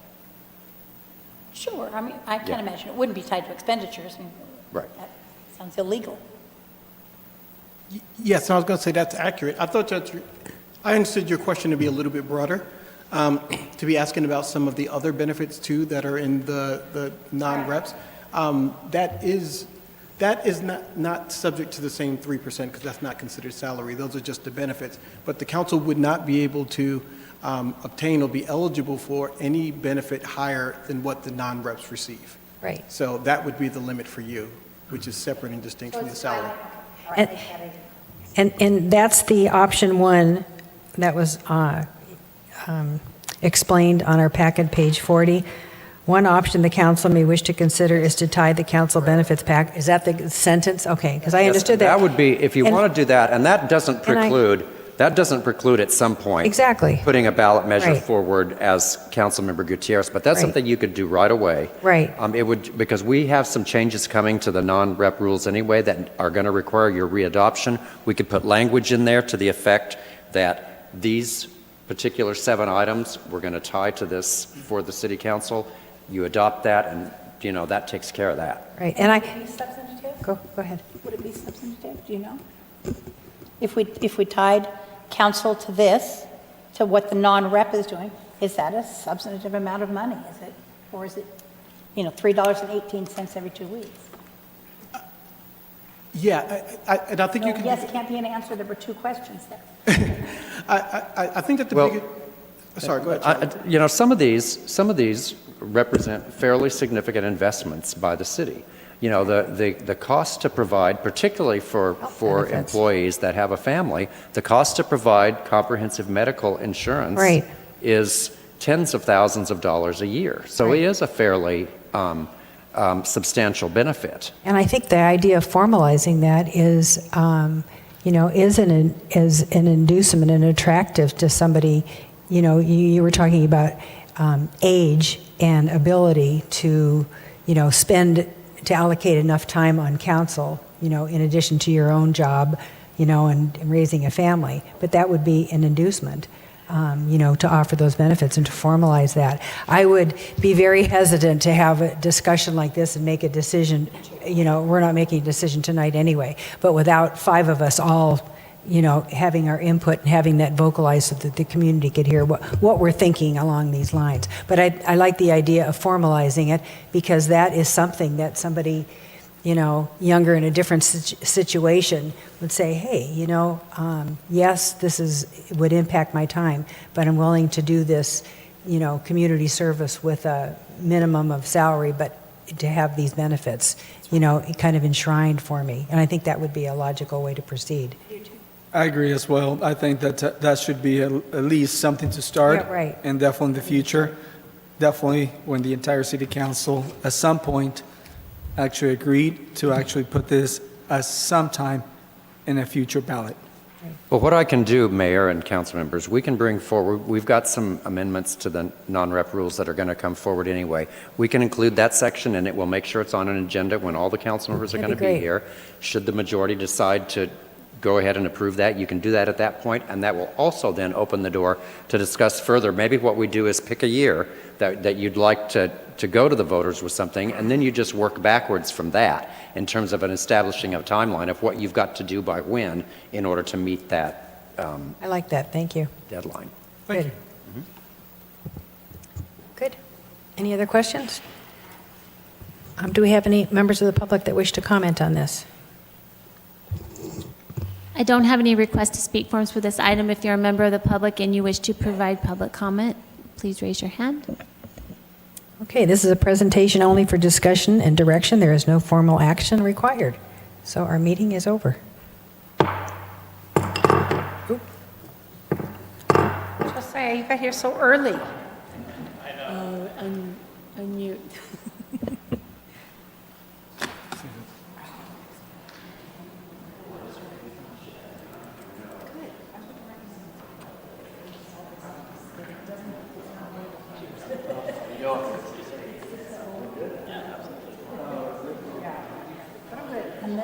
Did you do, food? Oh, yeah, and it helps some, but not enough. I mean, you're still hobbling. Yeah, I mean, it's not. And can you do steroid injections now? So it's better than it was, and it's not getting worse. So sometimes I hit you, you get along and you go, well, that's the way it goes.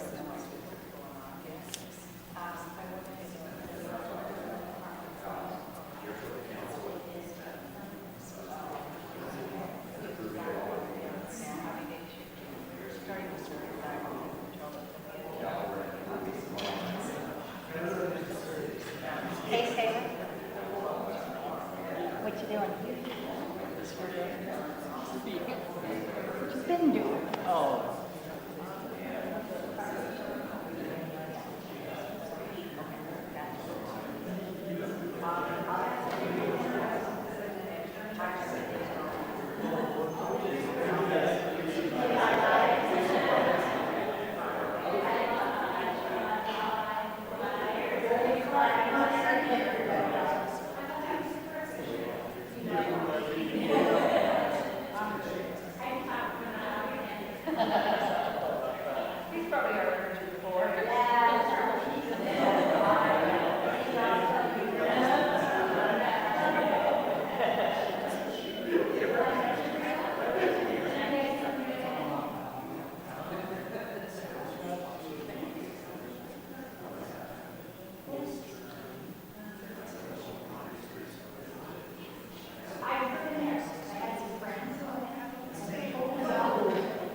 They told me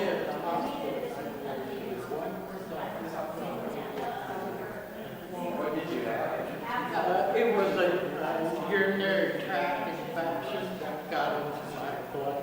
I had that happen to me 5 years ago. I had It's serious. it turned out to be a drug resistant infection. So I had to defer.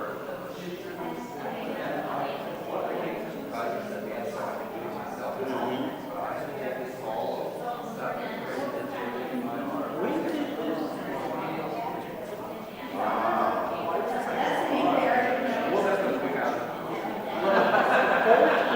They found antibacterial that worked for me, but it was very well.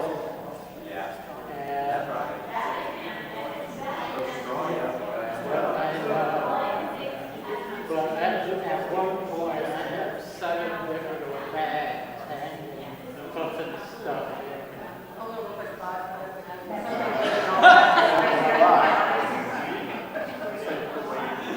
But it's over.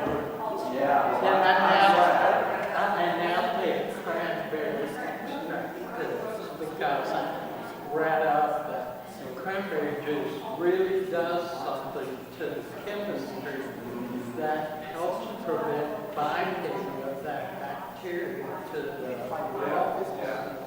So That's smart. I've tried it. I'm always curious what yeah. Sometimes I'm better than others. Do you have any lingering It's nice. Well, where's Bill? Gary, how are you? It's nice to see you. I'm doing okay.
And they should have all the answers regarding ticket sales. Because we don't, I don't think we should. I think it's just gotta be. Yeah.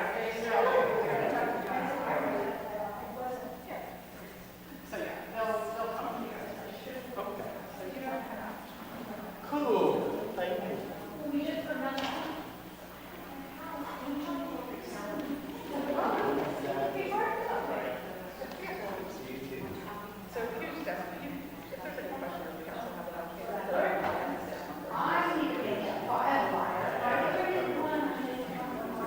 One of them is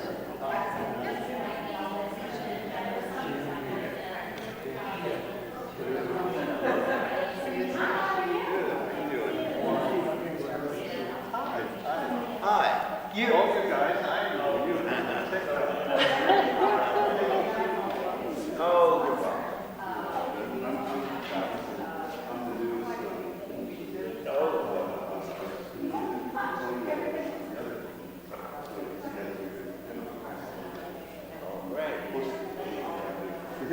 Well, we're here if there are any questions that we need to hear. So,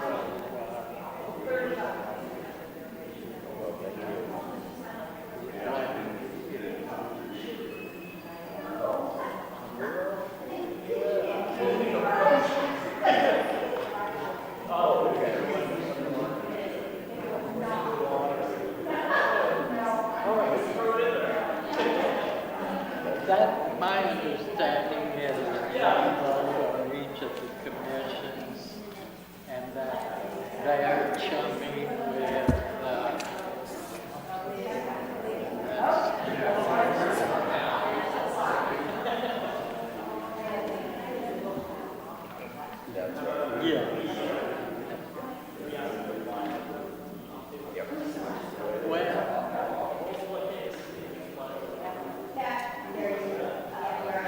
Yes.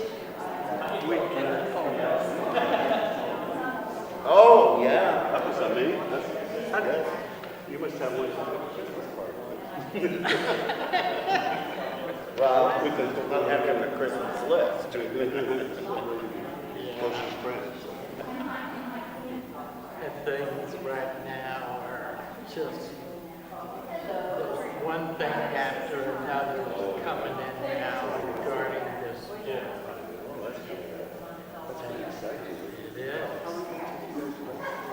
It is. We started sometime in spring. Yeah, I mean, we had a quick turnaround. Hello. We had a really quick turnaround. I think we finished, well, we had decided to cover by June. So it had to go to fall by June. Yeah, we were so lucky that we got all of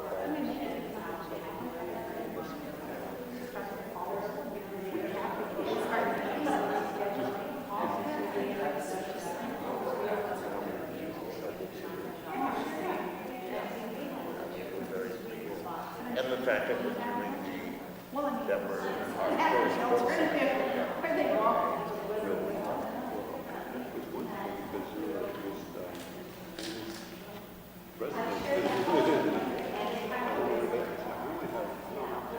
Well, who else is back? I think there's some sports people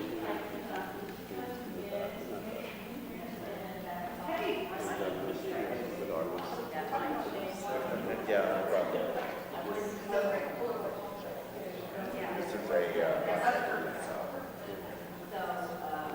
See, we're Cathedral City. that's so nice of you to say. Yeah, we put it out there every chance we get. So, we want other people to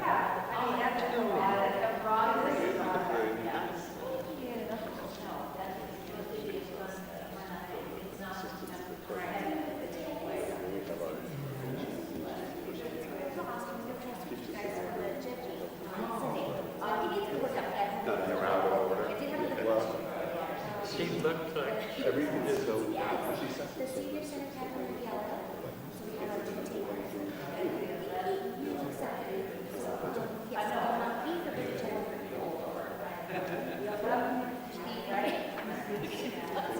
Now, there you go. Okay, perfect. So let me just pick it for the last one. Antonio.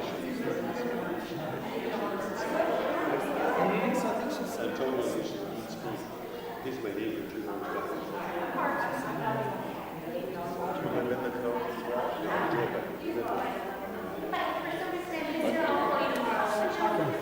I'll probably update the calendar back to you. Yes, it's very striking that it's out of nowhere. But they said the same thing happened in Oklahoma. Yeah, sure. Yeah. All right, I will get back to you.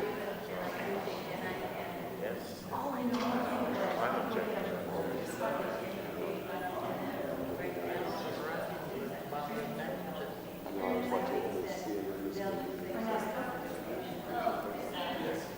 Hey, Bill. Hello. Sure. Bob. Bill. Do you want to be singing with us? Why not? Hi, Bill. I'm Rick. Travis. Oh, Rick, nice to meet you, Rick. Come on in. I'm going to be close by in case they have a question or something about details. Once we get past this,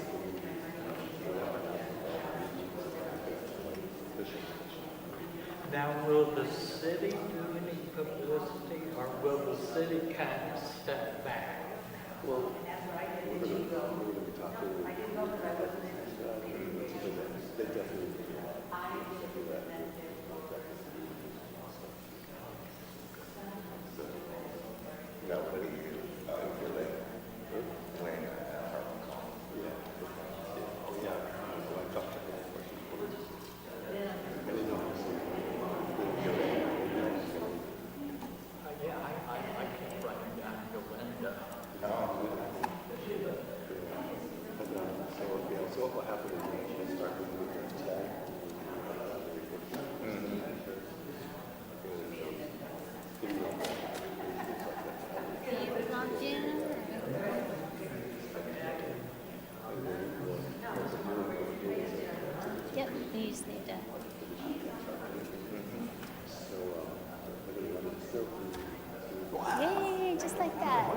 I guess I don't belong in a special class. How are you puppies? Do you have any new ones? No, we're good for now. How do you go for now? How many do you have? We have 6 dogs. 6? How big? How big? So we have, well, we have Mom, who she's gonna be 7 this year, or just turned 6. We got her. But you have to do that in advance. She's just turned 7. And then we have, her name's Leia, and then we have Bodie, who is Dad, you know, and he's 6. So, and then we have Lexi, who is maybe first litter. So she's 3. And then we have Scooter, who is from another bloodline. So if we ever want to bring him and Lexi or him, any of the puppies from Leia and Bodie, then we can do that. And he is 2. And then we have the 2 little girls from Bodie and Leia that we had last year, and they're 1. Oh, okay. So you kept 2? We did. That was not the plan. It was not the plan to keep any. My husband, we kept Bella because he was like, she's the biggest one. He wanted to keep her. He was like, and then I got really attached to Daisy. And so we kept both of them. Oh, wow. So It's a lot of work. It is a lot of work. It's a lot of work, and it's. How much do they weigh? Bodie is probably a good 100 pounds. He's a big boy. He's a big boy. Oh, wow. Big boy. And Leia is probably just under 80. And then Lexi's a little bit smaller. Scooter's he's a little smaller than that. So he's probably 60, 70 pounds. And then the 2 little ones are not quite, they're probably 50. But they're not grown. Yeah, they're just a year old. When are they considered full grown? I think like 2. But even like Lexi, she's just kind of finally maturing into her body at 3. She's a bit like more. They're European, so they're bulkier. They're not like the real skinny ones that you see. They're the American Dobermans. They're a little bit bulkier. Those are so beautiful. They are. They're pretty like dope. classy. They're like a horse. You see them? Yeah, that's how Bodie is, the way he walks and when they sit up and stuff. Yeah, but they're funny. They have extreme personalities. Like Daisy, and it's common because people talk about, you see posts all the time, like on social media and stuff. Daisy does, when she's like looking at you out the corner of her eye to see what you're doing. Like she's pretending to look forward, but she's looking at the corner of her eye. And I'll go, Daisy, and she'll be like, looking like, I didn't do it. Is Mom looking at me? So, but then they also like this. Oh, how cute. Whatever. They're fun. They have good personalities. We have two sisters. I forgot his name. I think I told you. Completely different personalities. One is just happy-go-lucky, you can tell, and the other one, for instance, if you give them a new treat, one of them will just go and grab it and eat it, and the other one will see it. If you eat it, I'll eat it. If you don't eat it, I'm not going to touch it. Yeah. They're like people. They have different personalities. All of our dogs have different personalities. And even the sisters, but they're close. I mean, like Lexi's not. She's just a breeder around. She's cuckoo. And then Leia's like, she's like the mother hen. Like you can just tell. And they all respect her. None of them, they won't go at her. They just, there's Mom. And they started from Mom. And then Lexi is just, and then Daisy and Bella are very close because they were puppies together. They're always by each other, and they play with each other. And Scooter's he's a crybaby. He's just so they're funny. They're just all, like I said, they all have their personalities.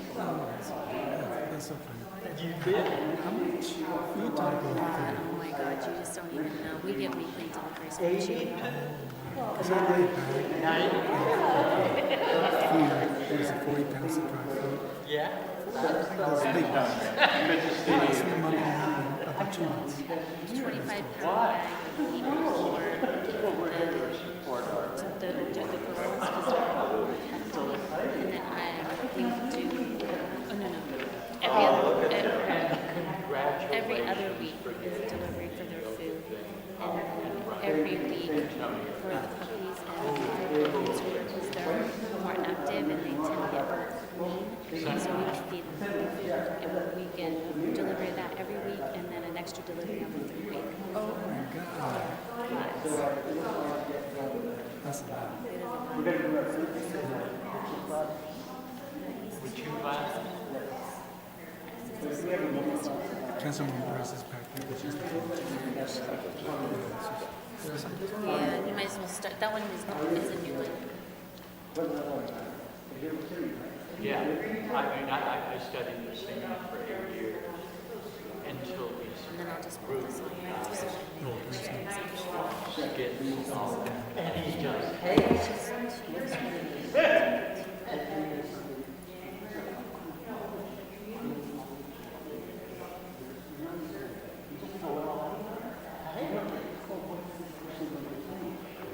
When did you read the book?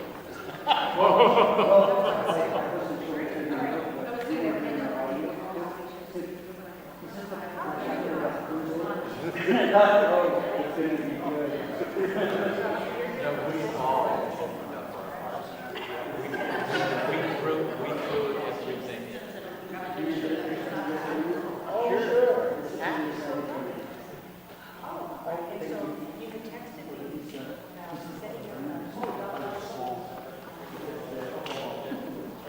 Yeah, you're welcome. There's a dog costume contest this weekend. Oh. I bought some bunny ears and got them all. That's good. I'll look at my schedule and text you something.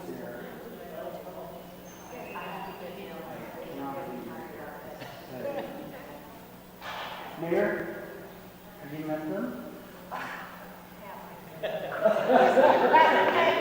I had no idea they were coming today. I had no idea they were coming. Many of your wonderful fabulous. You know what? You can turn into like the rock star. In fact, when we went on our last group, we had literally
Up on stage. Yes, hello, sir. How are you? You guys looking younger. Hang on. That's around, man. Hey, I got to my camera.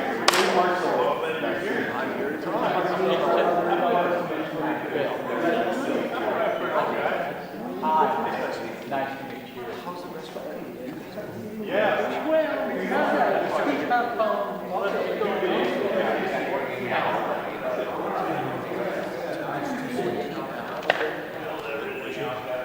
Disconnected all the furnaces, all the gas stoves, everything. Real Street, they put them where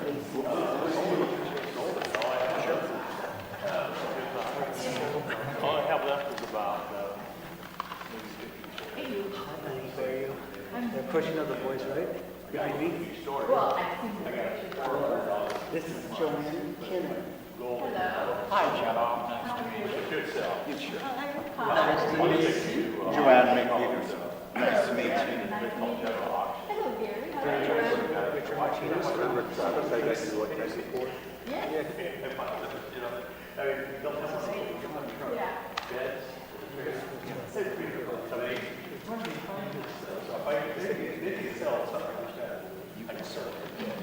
There used to be a couple of other sales restaurants. Yeah, there's a smaller stone. Wouldn't they come in and say, oh, give you No. 10,000? No TVs and health department. Yeah. You know, we're starting off.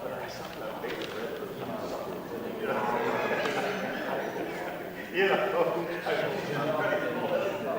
So it's going to be one of those high, right? And they analyze all the Right now, if you can't let your food and your ice cream,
you're the one that just did it?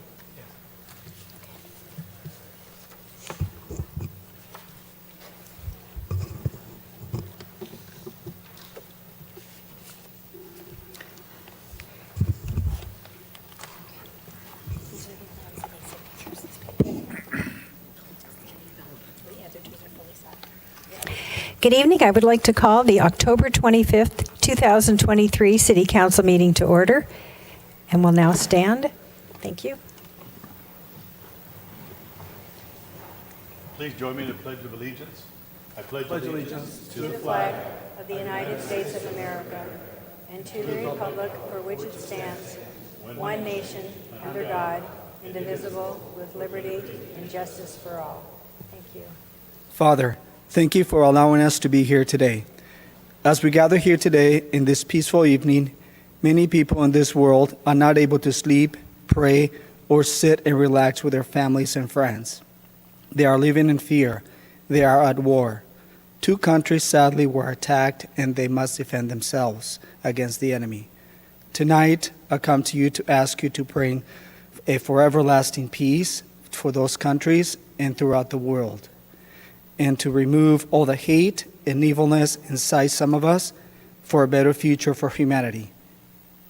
It is in your gracious name that we pray. Amen.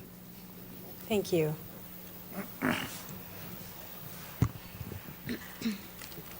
Thank you, Mayor Pro Tem, for the pledge, and thank you, Councilman Gutierrez, for the invocation. City Clerk, may we have a roll call, please? Thank you. Councilmember Gutierrez. Here. Councilmember Gregory is absent. Councilmember Ross. Mayor Pro Tem Carnevale. Here. Mayor Lamb. Here. Are there any changes to the agenda? I have no changes, Mayor. Thank you.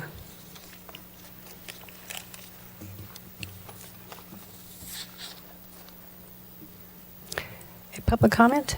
Okay, thank you. Public comment is the opportunity for members of the public to comment on items that are within the City Council's jurisdiction but not on the agenda. Because of restrictions contained in California law, the City Council may not discuss or act on any item not on the agenda, but may briefly respond to statements made or ask a question for clarification. The mayor may also request a brief response from staff to questions raised during public comment or request that a matter be agendized for a future meeting. Public comment will be limited to 3 minutes. If you're a member of the public and you wish to address the City Council, please complete a request to speak form available at the entrance and submit it to the City Clerk. You will be called upon at the appropriate time. If you have materials or other items to present to the members of the City Council, please do not approach them. All materials shall be presented to the City Clerk for distribution. I do have a few requests to speak forms. So the first one is Josiah Meyer. Am I saying it wrong?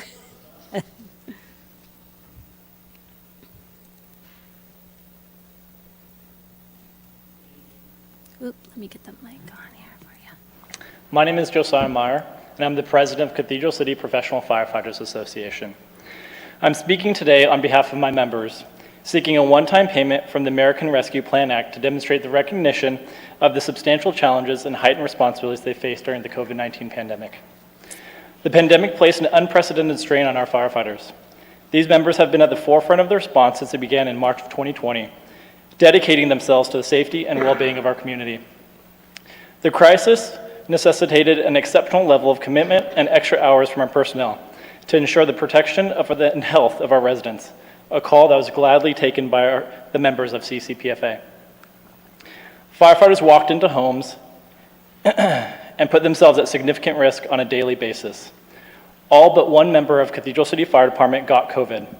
This led to secluded nights away from family, an attempt to not put susceptible family members at risk, or worse, inadvertently getting loved ones sick. One member with small children described it to me like playing Russian roulette every time he came to work. He'd have to ask himself, is the next time my kids see me going to be from a hospital bed on a ventilator? We are seeking support, knowing the majority of city employees receive these funds, some not requiring to negotiate for it. It's true. A portion of these funds were offered to our members during contract negotiations this year. But the Cathedral City Fire Management Association was never offered this pay. In solidarity with our brothers in CCFMA, those in CCPFA couldn't, in good conscience, accept these funds, when we all worked alongside one another, caring for the community and its citizens. I fully agree with the other members of Cathedral City receiving their portion of the hero pay for working tirelessly throughout the pandemic, and I truly believe they deserve more, even more for their efforts. Yet, they were able to perform these duties from the safety and isolation of their home, a luxury and assurance of safety that we lacked. In a city that stands for equitability, and with COVID on the rise again, I believe this would be a valuable opportunity to acknowledge the hard work demonstrated by Cathedral City firefighters for their past efforts and knowing they will always be there for the community in the future. We stand together ready to provide any necessary additional information, attend meetings, collaborate with City Council members to discuss this crucial funding request. Thank you for your time and your consideration. Thank you. Jens Mueller.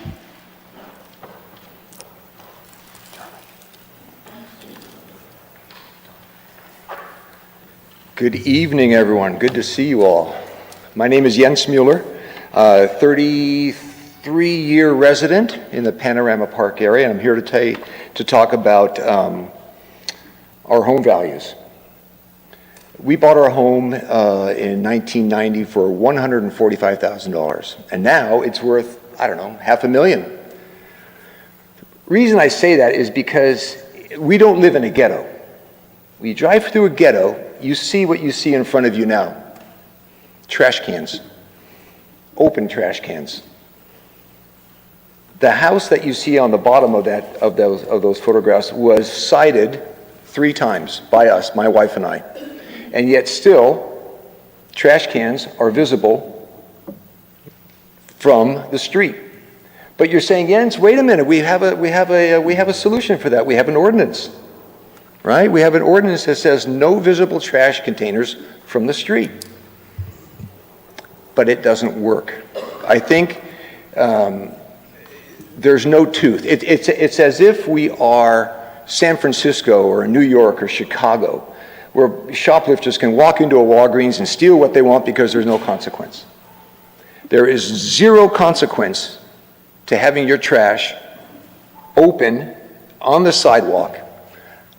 None. There's no fine. There's nothing. So I'm here to ask for a task force. I think it's a citywide issue. We can beautify our entire city by just asking our neighbors to be thoughtful. Put your trash cans in the garage, put them on the side of the house, and make them not visible. We don't need to see you in the morning taking trash out, visible to everyone, opening your trash and dumping trash in. It's like I don't want to say I don't want to go there, but what's the next thing? Defecating in your front lawn and we're not going to do anything about it? That's how bad this is. We go for a walk every morning, my wife and I. We have to see this. This is horrible. So I'm asking that we either form a task force to come up with solutions to enable code enforcement to not only put a sticker on a trash can, but also to fine someone.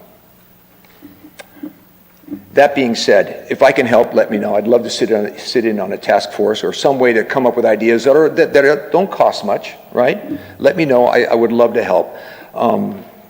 In closing, I had one more closing thing and I forgot what it was. But anyway, thank you for your time. Appreciate it. Great. Thank you. Any other public comments? David Kozlow.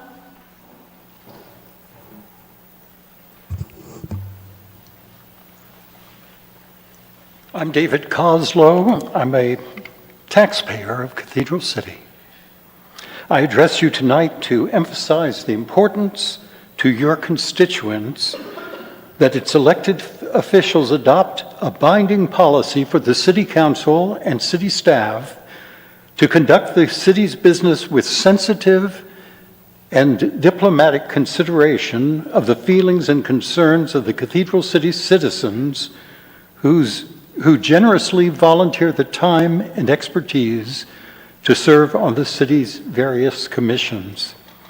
This binding policy would provide for those matters being developed for ultimate City Council decision, but which are clearly within the expertise of one of the commissions, first be presented to the appropriate commission for its consideration and advice to the City Council, For example, on tonight's agenda, item number 7A is an item that was properly presented in the first instance for advice to the city's Public Arts Commission, and the commission announced its opinion on the item. Agenda items 7B, 7C, and 7D are items that ought to have been presented in the first instance for advice to the appropriate city commission. Now, what happens when the city council fails to request advice from the city commission with expertise in the matter under consideration? How does the commissioner feel when the city fails to direct an item to the commission for its advice and expertise? Agenda item 7B involves the Gregory S. Pettis Foundation of Life. Around 20 years ago, I was one of the commissioners on the city's Public Arts Commission. In fact, I was the chair of the commission. I brought to the commission my extensive expertise in the art world as a Los Angeles gallerist, as well as my experience as a lawyer. At that time, the city failed to direct to the Public Arts Commission the agenda item concerning the design and artwork and artist for the fountain. The City Council acted without consultation with this Public Arts Commission. I was deeply troubled by the plan for the fountain. I expressed in a letter to the Desert Sun my concern that the Palm Springs artist who'd been selected by the City Hall's architect had no experience in the design and fabrication of public art. My letter expressed also my concern that her design would result in what is called in law an attractive nuisance, a dangerous object or group of objects that attracts children and is likely to injure the children it attracts. Now, 20 years later, the city, now older and wiser, has seen exactly the problem I foresaw and has shut down the fountain. Please direct to the commissioners items for their advice and consideration before they come to you for ultimate decision. Thank you. Thank you. Fred Bell.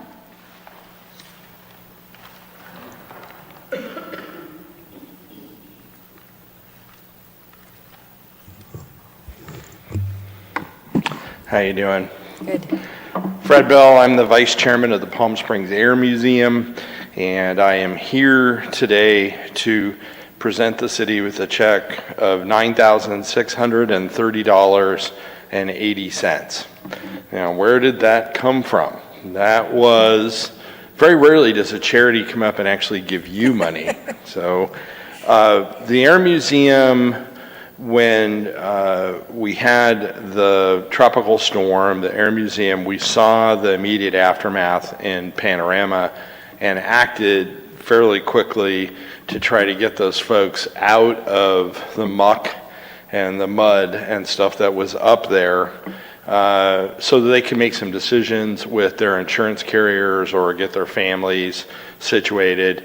And the museum donated $20,000 of flight time, which meant that at a certain level, if you bought or you donated, then you got a certificate that you could use for a year to go on our C-47 What's Up Doc. We also had the Convention and Visitors Bureau. Scott White stepped in.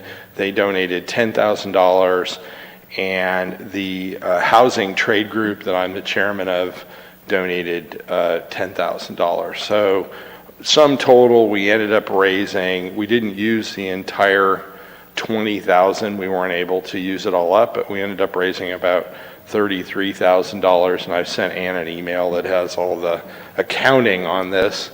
But we did put up residents, and the rule was 5 days, and we gave them 5 days. In many cases, we housed many families. We also housed Team Rubicon, who went up and did a lot of the dewatering and the stripping of the homes up there. We estimate that they saved the residents probably about $600,000 in repair costs because they stripped out a lot of the houses.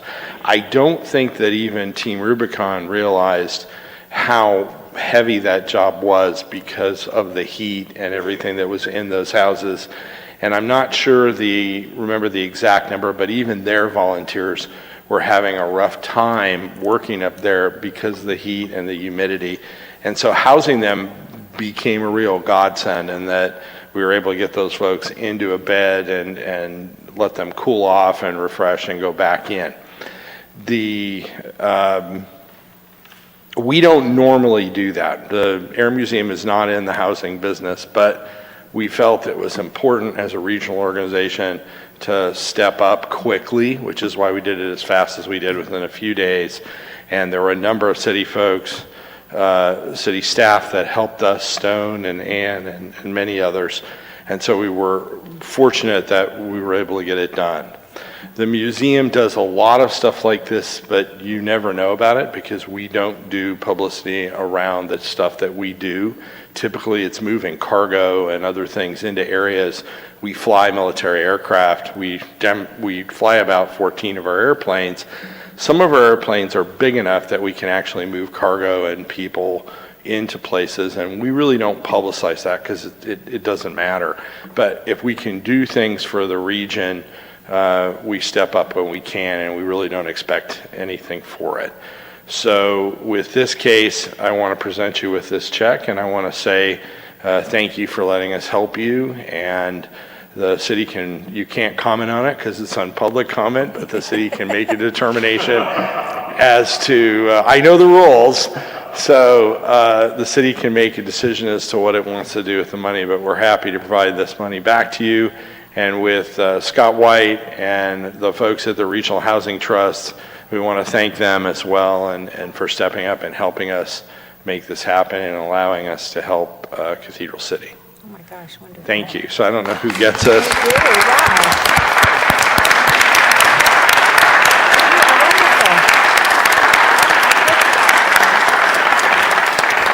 Who gets the money and then runs for the door?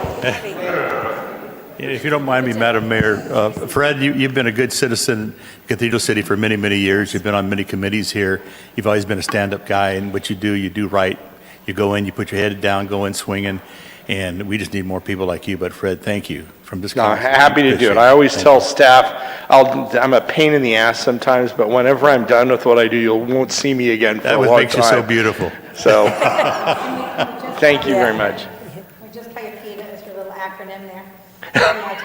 So, anyway, Fred, I just want you to know, my husband and I know the city did it the night before, took Rubicon to dinner, and we took them out over to the Firehouse Subs, across the street from where you guys had put them up. And there were, I think, 28 of them that night. And I sat at a smaller table with the man who organized what was doing. And he said, with tears in his eyes, that this was the second time in his entire time with Rubicon that they had ever been put up in a hotel, and nobody else there had ever. Wow. So, I mean, after, like you said, after a hard day, thank you. I don't think you're that much of a PETA. Thank you, sir. We were happy to do it, and as I said, talking with them, it was quite clear that I don't think people realized how difficult that was. It was struggling, and God bless all those residents up there. Right. It's a lot of work, and there's still a ton of work to be done, but we were happy to be part of that and hopefully move the ball forward a little bit. So thank you very much. Thank you, Fred. Thank you, Fred. Thank you very much. If I could add one thing, kind of as a result of this relationship with Team Rubicon, they've actually invited Fred and I to speak at a conference of theirs in January to talk about their experience here in our community, talk about some of these challenges. As they told us that, a lot of the communities that they work in, when there's mud, it just flows through. It doesn't sit there and build up.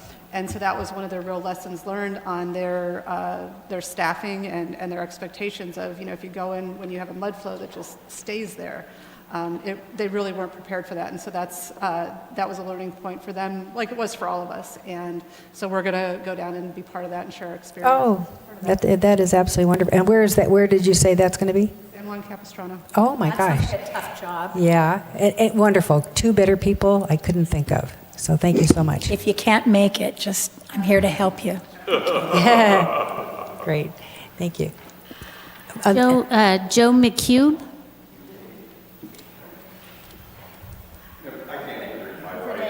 Is that an A? Yeah, but I can't read my I'm Joe McCabe, and this is Alberto Acosta from the Museum of Ancient Wonders and the future LGBTQ World History Museum, which is getting some great press. Alberto did an interview today with KESQ, and we have another meeting tomorrow with someone from the Smithsonian Institute who is showing great interest in this. But we're here today to thank you for your generous donation from the Community Assistance Program. Through it, we're going to be offering free admission to all the residents of Cathedral City from November 1st through April 30th. And I was told by one of the residents today who's been really touting this, that she's spoken to several families who have wanted to come to the museum, but we're not expensive, but it's a little out of their budget. So they're really excited that you've made this possible for them, and they'd like to thank you. We're hoping to see all of you there. And our current exhibits, we have wonderful, genuine artifacts, masks and statues from throughout the continent of Africa. The oldest is 1,900 years old, and just beautiful. Then we have 140 fossils, dinosaurs, human origins. It's all in chronological order. And then in our back gallery, we have 50 Asian antiquities. Most were donated by Heather James Fine Arts in Palm Desert. The oldest are 3 pottery pieces from Thailand that are about 3,500 years old. It's still in one piece. And then we have a great photographs from NASA. So we have some really exciting, wonderful things, educational things. The free admission extends to all the students. So if any of the schools are interested in doing a class field trip, the students are free. So thank you. And all I have to say in 6 words is thank you for appreciating our efforts with your support. And we expect to see you all there. Hey, Joel, what was those dates again? Did you get the dates? Joel? I don't know if he can hear us. Okay. I believe it was November 1st through April 30th. April. Okay. November through April, that's it. Thank you. Gotcha. Thank you. Thank you. The next speaker is Sunshine Herrera.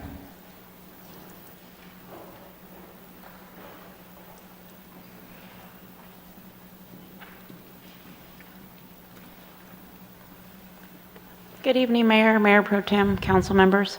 My name is Sunshine Herrera, and I'm president of Cathedral City Evening Rotary.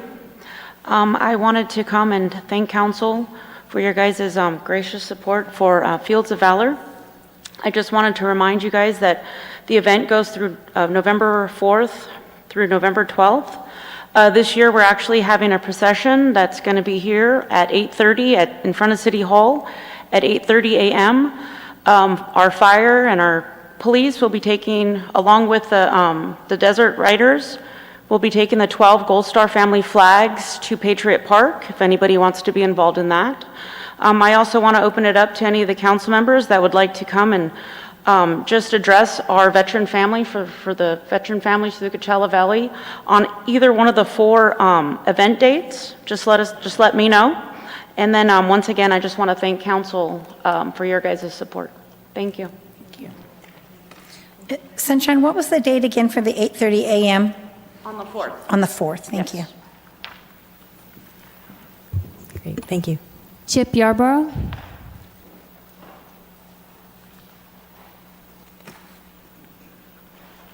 Mayor, Council, good evening. I have a couple things to talk about. First, I want to acknowledge the police department and their new traffic unit. I have seen them every day on Landau, Cathedral Canyon, and they're stopping people. And that's a good thing because those 2 roadways are speedways at times. The second issue is I just wanted to kind of reiterate what you heard from firefighter, paramedic, mayor. And I've talked to this council about this before, so I don't think there's any surprise where I'm at, is, the last records that I got from the city shows that there's a balance of over $6 million in that account. And the fact that every other city employee has either gotten a $15,000 bonus or they received a pay increase using those funds. It just simply doesn't make sense to me why the council would not instruct the city manager, to make this equitable. So again, you know where I stand on this, and I'm just here to, thank him for coming forward and to just reiterate what he said. So thank you. I don't have any other request to speak forms, but if you are a member of the public and you wish to provide public comment on any item not on the agenda, now would be the time. I don't see. Any other public comment? All right, thank you. We're going to now have an update on the emergency actions related to Tropical Storm Hillary. And City Manager? Thank you, Mayor, members of the council. This will be brief tonight. I'm just going to update some of the stuff that you've heard before. We have a couple of, I'll highlight these as I go through the presentation. We have a couple of more in-depth presentations that'll be coming your way on things that we're going to be doing moving forward, which I think will be important for both the community and the members of the council to know. So we're continuing removing soil placed in the street on an as-needed basis by City Public Works staff. Currently removing that daily. We are continuing to provide one large dumpster for residential debris at no charge, and we're hauling that away. We've already removed 378 tons of debris from the neighborhood, and a portable restroom continues to be in the neighborhood for volunteers. Ongoing city efforts, we waived building permit fees for the most impacted residents and businesses. That was at council's direction 2 meetings ago. We also provided fee waivers for demolition permits and for impounded vehicles. And those things, are not free. That's a total revenue loss to the city of between $30,000 and $100,000, depending on what the permits end up being. We also coordinated with Coachella Valley Water District and the Flood Control District.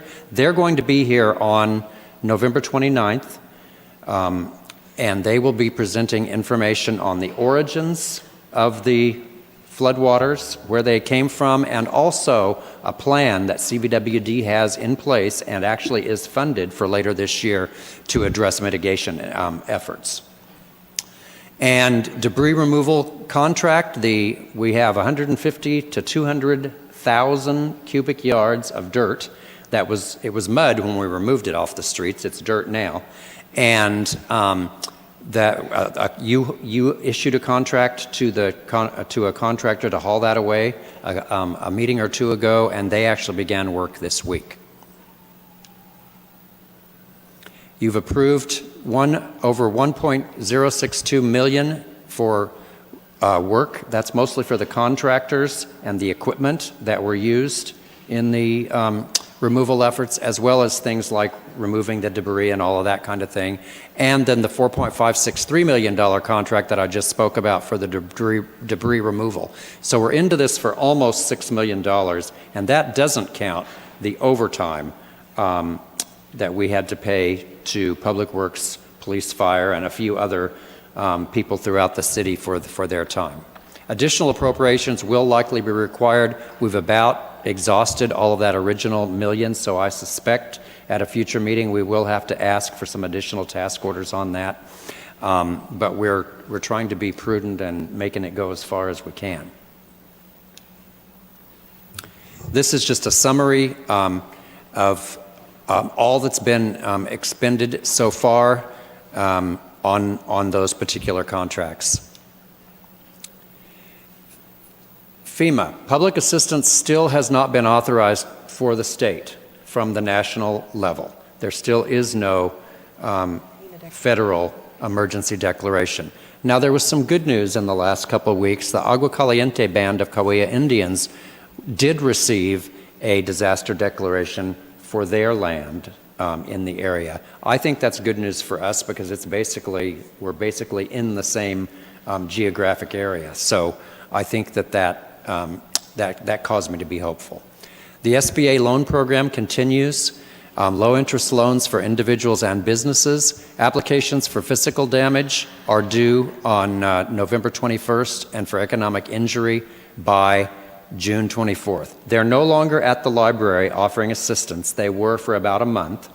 But that doesn't mean people can't apply, and I would encourage anybody who was affected to apply and find out if this is a program that could benefit you. Applying doesn't obligate anybody to accept the loans, and there also is a grace period before they have to start making payments and before the interest starts accruing. So it's a really beneficial program for folks who qualify for it. The Greater Palm Springs Realtors Association did a grant program up to $2,500 per affected resident, and that was for either homeowners or renters. And businesses too, I believe, could qualify for that. Their deadline to submit an application is November 7th, so there's some urgency to get those in for folks who have not done that yet. The website is listed there. Grubhub, we got a donation from Brian Ricks, that's a local public relations company, that donated $2,000 in Grubhub gift cards. A number of those have been distributed already. We contacted the Horizon neighborhood on the mailing list for people to come to pick up those at City Hall if they could use that. We also distributed those to residents at the Canyon Mobile Home Park and to other impacted residents. I think we still have some of those. So if that would be helpful, they just need to speak up. Eisenhower Health, one of the things that we were told early on from the community was that they were dealing with a great deal of stress and uncertainty and all kinds of emotions associated with the event. We transmitted that information to Eisenhower Health, and they have sponsored a coping education and resource center at the Cathedral City Senior Center. It was there every Saturday in October. There's one more chance this coming Saturday from 9 a.m. to 1 p.m. There's a whole bunch of acronyms up there. I know how Councilmember Ross loves the acronyms. I do not. Clear. So these are the Local Hazard Mitigation Plan, the Emergency Operations Plan, and the Multi-Jurisdictional Local Hazard Mitigation Plan. And that's important because rarely does an emergency pay attention to just our city boundaries. Often it is regional in nature. So all of those are going to be updated. The Hazard Mitigation Plan was last revised in 2017. We have applied for a grant, the fire department has, to get assistance in completing that. The EOP, the Emergency Operations Plan, was completed in 2020. Once the grant is obtained and the Local Hazard Mitigation Plan is completed, we'll move on to the Emergency Operations Plan and get that updated. It's really timely to do these things now because there's lots of lessons learned whenever you experience an emergency situation, and those things need to be incorporated into our planning documents. And in April, the County of Riverside developed the County of Riverside Operational Area Multi-Jurisdictional Local Hazard Mitigation Plan.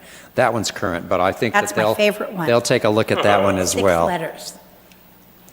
So just a brief little timeline. In November of 22, we met with the consultants to discuss the development of the Local Hazard Mitigation Plan. Later that month, we received proposals for assistance. In January, submitted notice of intent to Cal OES for the grant request. We met with them for a couple of interviews there later that year. In June, Cal OES approved the notice of intent. It seems like a lot of steps to go through, but you do it when you're trying to get the grant funding. They met with Cal OES and discussed grant requirements. The team's roles were defined, and in July, the fire department is working on our own accreditation process, and that provides a lot of material that will be useful in updating those plans, including our strategic plan, standards of coverage, and risk assessments. All of that will be incorporated into those plans as they're updated.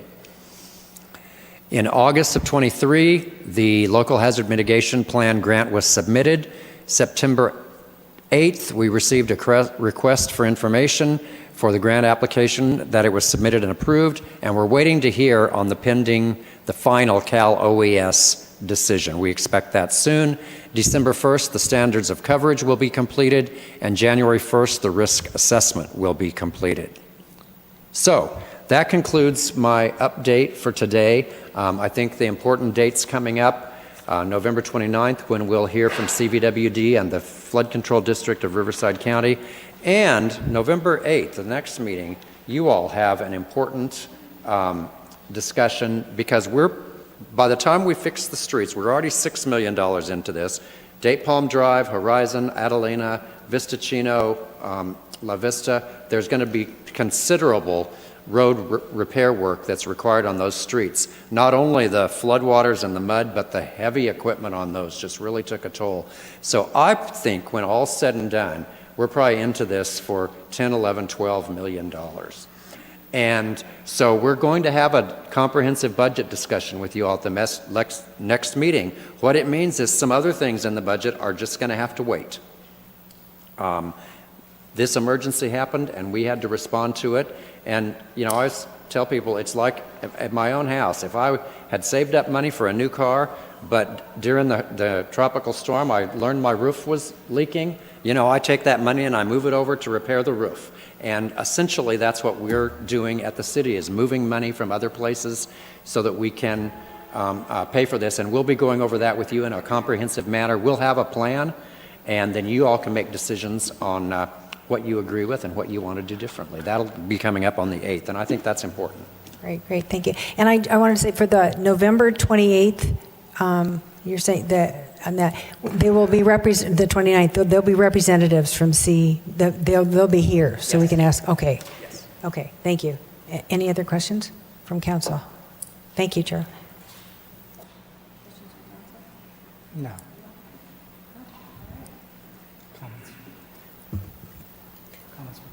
Comments from the public, please. I don't have any request to speak forms for this item, but if you're a member of the public and you wish to provide public comment on this item, please raise your hand.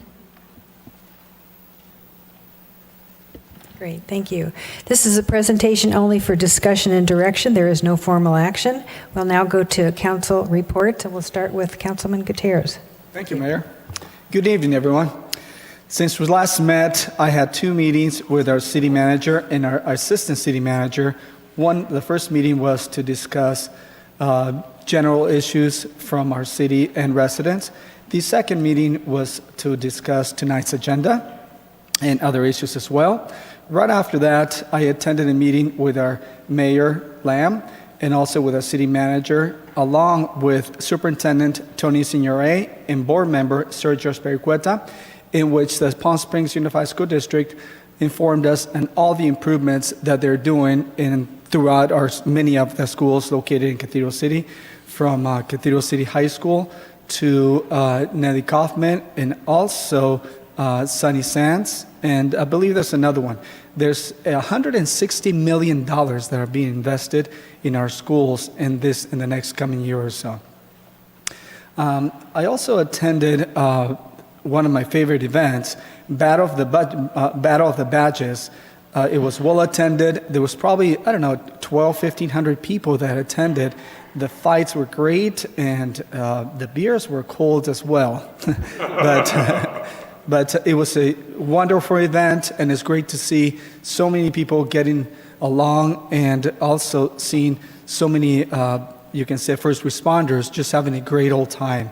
It's one of the safest places to be as well. So it was a great event, and can't wait to see it and attend it the following year as well. I also participated in a media day in which many TV stations and other media were present to inform the public regarding the Maya Festival, which took place this past weekend. And it was well attended, and a lot of really good local media people that were there asking good questions to inform the public.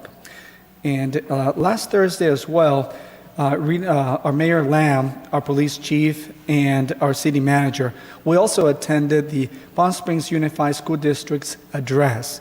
And they continued with the information, and they told us a lot about what's going on in the Unified School District, and also about the $160 million that they invested in our schools. They also, all the students served us just a delicious breakfast. So it was a great place to visit and to have breakfast as well. And this past Sunday, Saturday and Sunday actually, I attended the Maya Festival.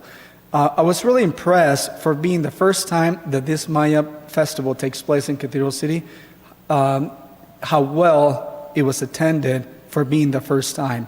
Saturday was not as busy as Sunday, but a lot of locals were there. As I walked around, I shook hands, said hello to a lot of friends that know me personally, not because of City Council. A lot of friends, business owners were there, and it was just a great event.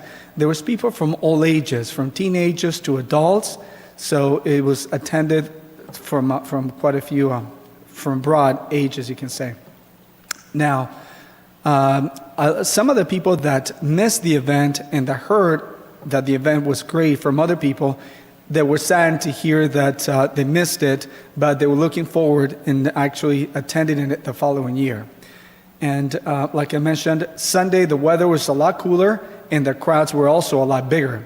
And the acts, all the singers, were also top-notch caliber. Many of the singers, I was actually so impressed that Aphrodite, who's here, she was even dancing and getting to the music. So it was interesting. But some of the music that they were playing, I used to listen to it as a kid growing up in Mexico, and my parents also used to listen to that kind of music, or including the same band. Of course, they have a couple brand new members in there, but the music was absolutely incredible. Some of these bands that played actually belong playing at the Acrisure Arena, Fantasy Springs, or some large venues. That's the type of caliber of participants or bands that this person brought. I was really impressed, shocked, all of the above. I was texting people, my family, friends, come and attend. This is wonderful. There were dancers, there were singers, people were dancing, singing. I can see this event becoming one of the elite events in the entire Coachella Valley, because I can see that this gentleman, Raphael, who put it together, for being his first time, there was a few mishaps that for being his first time, that will be corrected the second time. But with council support, this event can actually be the largest event that Cathedral City might have, not just Cathedral City, but also the entire Coachella Valley, if it continues to bring the caliber of talent that he brought. And I can't wait for the next year's event as well, and I'm looking forward to helping him out. Now, I also want to thank Raphael for bringing this event to our city, and Ryan, I don't see he's here, but they worked together along with our city employees in putting this event together, and all the volunteers that also helped.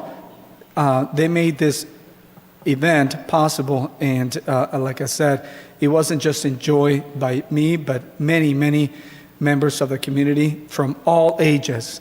They had a gentleman there that used to sing in a band that one, if they show up and perform at Acrisure Arena, it will be a sellout. This guy used to be their lead singer. Now, I expected this guy to be 45, 50 years old. Well, I saw him perform. I met him. This guy's 30 years old. He's got more energy to burn than a rabbit can actually have. This guy is just so talented, and I know that he might be performing the following year, but I'm just letting you know the type of caliber was unbelievable, unbelievable. And continuing on, of course, I continue to get calls regarding illegal food vendors throughout our city, and it appears that these vendors, they're mainly setting up shop throughout residential areas. And these illegal vendors, they do not have a city permit, and most likely they do not have a county health department license as well. So we're trying to help them get permitted, properly permitted throughout the city, and make sure that they get the Riverside County Health Department's license and help them do the right thing. But we're working with them. Be patient, but surely we will definitely either make them work and get the proper permits, or really do something about it. Now, as a gentleman here mentioned earlier, I continue to get calls regarding code enforcement. that code enforcement needs to be more proactive. And right now, there's a little bit of a change. We have new people that started in our code enforcement department, so we'll be working with them, and hopefully in the next couple of months, definitely by next year, I hope that we can be more proactive in beautifying our city, like this gentleman said. And as you know, when I ran for city council, one of many goals was to beautify our city. So I will continue to do that. Now, don't forget, this coming Saturday, there's a lot going on. As a matter of fact, at 9 o'clock, there's going to be the first Halloween dog costume contest. It's going to be held at the Panorama Park, and it starts at 9 a.m. if you want your dog to be to participate in the contest. It starts at 9 a.m. to 9:30 is registration, and after that, we will have the contest. I'm not going to be dressing up as a dog either, so okay. I'm looking forward for that event. It should be lots of fun. Now, on Sunday, we have Halloween Spectacular, where kids will be participating in a costume contest, and that's one of my favorite events to participate. And it's the toughest thing to be as a judge, because all these kids, they have such beautiful costumes that it's tough to pick one over another. I'm glad that we have about 3 or 4 contests that the same kids participate in, which you can just pick different ones. But it's so difficult. These kids really dress up, the families go all out, the parents get all into it, and it's just a wonderful event. Okay, so make sure you come and join us. That will be on Sunday, the 29th, I believe. So come and join us. Now, there will be, I believe, over 50,000 pieces of candy that will be donated or given to kids, all sponsored by the local dentist here. Okay. And of course, we have there's going to be free bikes to the winners of the contest and a lot more. So please come and join us. I will be there along with the City Council as well. And that concludes my report. And thank you for my friend here, Hector, and Aphrodite, for being here. Thank you for your report, and Council Member Ross. Way back, what seems like a million years ago, when my daughter was born, the doctor looked at me and said, "It's a ghoul." Can you guess what day she was born on? So Halloween's always kind of been a big deal in my family, and I saw so many wonderful activities that are going to be happening this weekend all over the Coachella Valley. I wanted to share a few with you. In celebration of Dia de los Muertos, Sunnyland Center and Gardens will be decorating during the 5-day event. They're going to do it the 25th to the 29th with colorful, decorative cut paper, shadow boxes, and ofrendas, altars.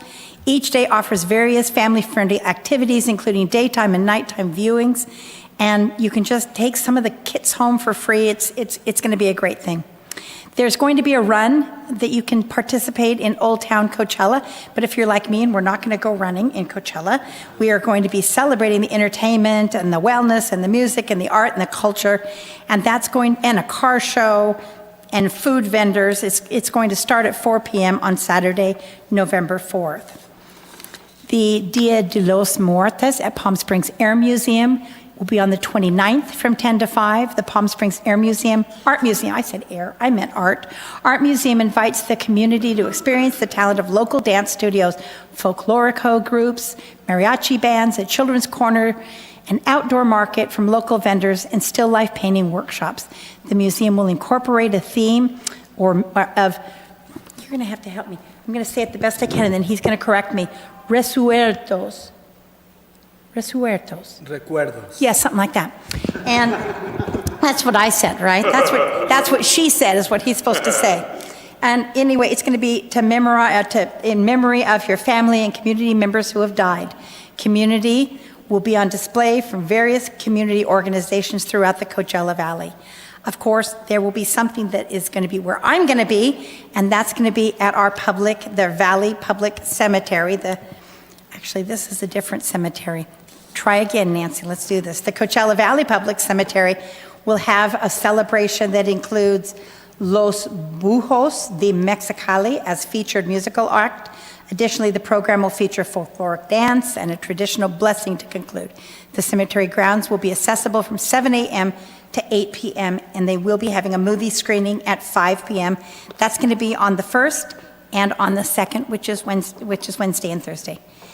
And then I'm going to be joining Scrap Gallery at Forest Lawn, and we're going to honor those in a commemoration of Dia de los Muertos with in-person events across all 4 locations. That's not where I'm going to be at all. No, I'm not going to be there. Let's just backtrack. I'm going to be at the next place. So they're going to also have dancing and mariachi performances. It's going to be at all 4 of the forest lawns across the valley from 3:30 to 6:30 on November 2nd. All right, last but not least, really where I'm going to be is here in Cathedral City with Karen Riley of the famous Scrap Gallery. It's its 8th year. She is once again hosting the festival where they will exhibit art centered around the theme of the return of the souls created by students enrolled at Palm Springs Unified School District to coincide with the arrival of monarch butterflies in Michoacan, Mexico before their 3,000-mile migration. The festival welcomes all to decorate a butterfly in memory of their loved ones. In some regions, it's believed that the monarch butterflies are the returning spirits of their ancestors. The decorated butterflies will then be placed on the community altar. And again, that's going to be on Saturday, October 28th from 11 to 3. I was not in Mexico, but I was in Seaside, Oregon, when all of those monarch butterflies flew through one year, and it just went on and on and on for a couple of hours. It was an amazing thing that if you ever saw, you would never forget. So come make one, and we'll pretend it's a real one, and we'll be amazed by that too. So thank you so much for your time, and thank you, Mayor. Thank you, Councilmember Ross. And Mayor Pro Tem. Thank you. Top of my list was Jens Mueller. We had talked last week. He shared with me his concerns, and I understand it. I do drive around my district quite a bit. I'll see a beautiful street, a lot of nice homes, and then you'll see, 5, 6 garbage cans out there. I think it's just annoying to your neighbors, but Jens, I'll be glad to work with you on that, see what we can find out what we can do about it. I had a lot of constituents call, and some of these calls might sound, small to minimus, but everybody thinks they're big. I had a lady call about speed bumps in front of her house, and talked to Charlie on it, and he told me how they got there, and there's really nothing we can do about that. But, then I spoke with Lori Zito. I believe you're going to meet with her tomorrow, Lori Zito, about affordable housing. Had a long conversation with her. She's working with a company called Pacific Companies, and they're trying to get some affordable housing going here in Cathedral City. Also had another call from a local businessman on Bankside. It seemed like that Bankside down below, it's a common spot for RVs to park there for days upon days and leave a mess out there. So Officer Powers, I believe, was looking into that. I had a call from the president of Outdoor Resorts asking about a dog park that was promised to him from Suniva years ago. Checked with Charlie, and of course Robert Rodriguez is gone. So we got to look back into it and see if what we're going to do about that. Yeah, I don't think that's on us. It's on the Suniva property. Let me see. I spoke with a gentleman named Giuseppe. He owns the Shaggy Dog on Perez, and he wants to relocate across the street from Target there. And it does allow grooming, but does not allow boarding. And so he was wondering if we could look into that to see if that can be changed. And I'm going to ask council tonight if we can have a study session on that, because of the zoning. This might open the doors for other breeders or boarders to come in and work. So he wants to invest a lot of money here.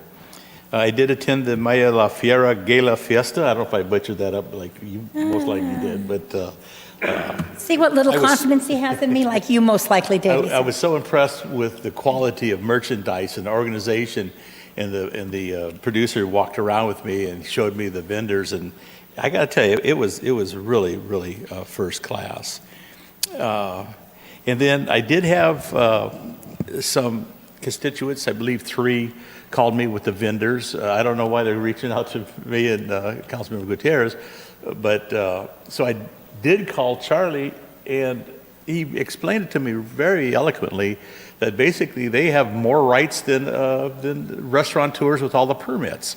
We're kind of in a zone where there's nothing we can do about it. It's very frustrating for our business people who open up these restaurants, pay all the dues and the health departments and everything else, and they open up in areas where there's red curbs and people are stopping and parking in reds. So it's kind of not only it looks blight on the city, it could be dangerous, But I just hope the residents keep in mind, that we do have wonderful restaurants here, and they would just support them as well. So until we can go a little bit further and deeper from what Charlie explains, it's kind of a moot point right now. Nothing we can do about it. Mayor Pro Tem, can I just add one comment? Oh, I'm sorry. So just this week, Andy Firestein, our new director in development services, and Justin, our new code manager, just were at a conference this week in Rancho Cucamonga with other cities discussing this specific issue. Oh, good. So it is not a unique problem, certainly to our community, and a lot of cities are trying to wrestle with how to balance the state's desire to make food vendors more allowable in communities, and as well as cities trying to have some local control over that.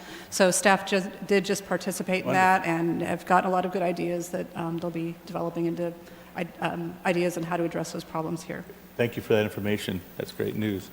And then I kind of had a sad note today. I had a call from Leroy from Cathedral City High School. There's a 16-year-old boy that's homeless and no parents, living with his elderly grandmother, and that can't take care of him anymore. And he's really a good kid, and Lee wants to see if we can get him housed or find somebody with an extra room in their house. The kid is really, really on his own. It's very, very sad, And so I called Joey Brooks, Officer Brooks. He was out, so Officer Powers was able to get in touch with Officer Borrego at the Cathedral City High School, and they're going to get him some housing in Cathedral City, some crisis housing, and get him off the streets. And this is probably something I put up with for the last 9-10 years, seeing homeless, and this is and it doesn't seem to get any better, and it takes an emotional task out on me. And I've been doing it, like I said last night, almost 10 years. And most likely I'm going to ask council, one of these council members next year, if they take that program on. I think I got to take a break from it because it's tough out there. Then on another note, I'll be judging on the Halloween costumes. I told all my grandkids to show up. It's fixed. It's rigged. They're going to win for sure. At least they'll get some candy out of it. So I believe that's all I have, Madam Mayor. Oh, wait, one last thing. I stopped in at the biggest sports bar in Coachella Valley, DJ Sports Bar. It's open at the old Beer Hunter. Stopped in to see how they're doing. This place is going to be fabulous. These kids, this young family and a partner are putting money into this place, and it's going to really be a hot spot in Cathedral City. The TVs, pool tables, entertainment. The bathrooms look like the Bellagio's. I mean, it's not no dive bar. It's going to be really fabulous. So, but they're about 45 days out for being open. I can't wait to get on over there and try some of their smash burgers. So, yeah, that's it. Thank you. Good. Thank you, Mayor Pro Tem. I had an opportunity. Councilman Gutierrez did a beautiful job in summarizing all the wonderful aspects of the Maya La Feria. It was beautiful. My husband and I happened to go to the opening night reception. It was in the Paseo here. And I want to tell you how that came about. It was, we belong to the Greater Coachella Valley Chamber of Commerce, and they have done an outreach to the Hispanic Chamber of Commerce. And so this whole event came as a result of that. So I just want to thank Joe, who's our Greater Coachella Valley Chamber of Commerce, for having this outreach to us so that we could have this wonderful, wonderful event over the weekend. And I attended the Palm Springs Unified School District Legislative Breakfast also. Tony Signoret is the superintendent of Palm Springs Unified School District, and the format was a little bit different this year. They had all the students do the presentations, and I thought that, I'm a former school principal, so I just loved it that the kids had total buy-in and had such a thorough explanation of the programs because they live the programs. So it was just a really wonderful experience. I had an opportunity on, I believe it was just this Monday, Laura Hope, who is the interim president of College of the Desert, was here doing, as part of it, College of the Desert community listening tour, and she is going to each of the communities talking about how College of the Desert expanding their programs and their infrastructure projects, and of course highlighted the wonderful project that we could look forward to here, which is Roadrunner Motors, and that's going to be on Margot Murphy Way, right east of Schottenkirk Lexus, right up that road. So it's a 5-acre parcel. They showed us artist renderings. Construction will begin August 2024 with the program open December 2025. So one of the great articles in the Desert Sun talked about what an impact this is to our, not only just the Cathedral City community, but the community at large. And Andy Jessup of Jessup Motors was sitting in the front row during that audience participation part, and he said, you know, having well-trained technicians benefits us all. So the automotive industry is a big impact to our city, not only for jobs, but for tax dollars and for cars and all sorts of things. So I was very, very happy. And Laura Hope is just a wonderful representative. She's the interim president, so I hope she falls in love with the desert like I have, and you know, becomes a possibility for us, because she's a wonderful face of College of the Desert. I happened to attend the Home Depot Foundation redo of our Salvation Army facility right here on Landau. And I was given a blurb of what it was going to look like. And it said, you must be here because it's all sorts of fabulous things happening from 7:30 to 12:30. And Lori Zito had 12 points for me to look out for when I got there. When I got there, there were over 400 people in orange Home Depot volunteer shirts. And they did the whole redo of the facility from 8:30 to 12:30. It was unbelievable. People building shelves and vegetable gardens and painting murals and redoing the tile in the community room. It was a complete redo. So it was a great experience, and it was wonderful. And to have this asset in our community is really fantastic. The Salvation Army provided much needed help to those folks who were tremendously impacted in Tropical Storm Hilary.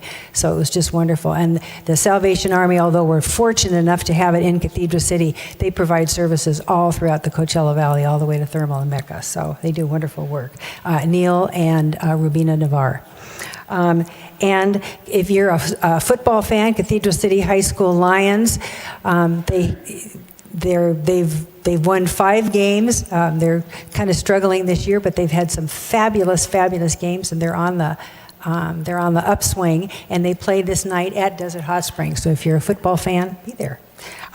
We have a new look for our information page. It's called Discover Digest, and if you haven't looked on it yet, it's a wonderful partnership between Ryan and Kevin Lockwood. They've done a fantastic job in just redoing our website, so you can get all this information on there. Please go to it, because that's how we get information out to you.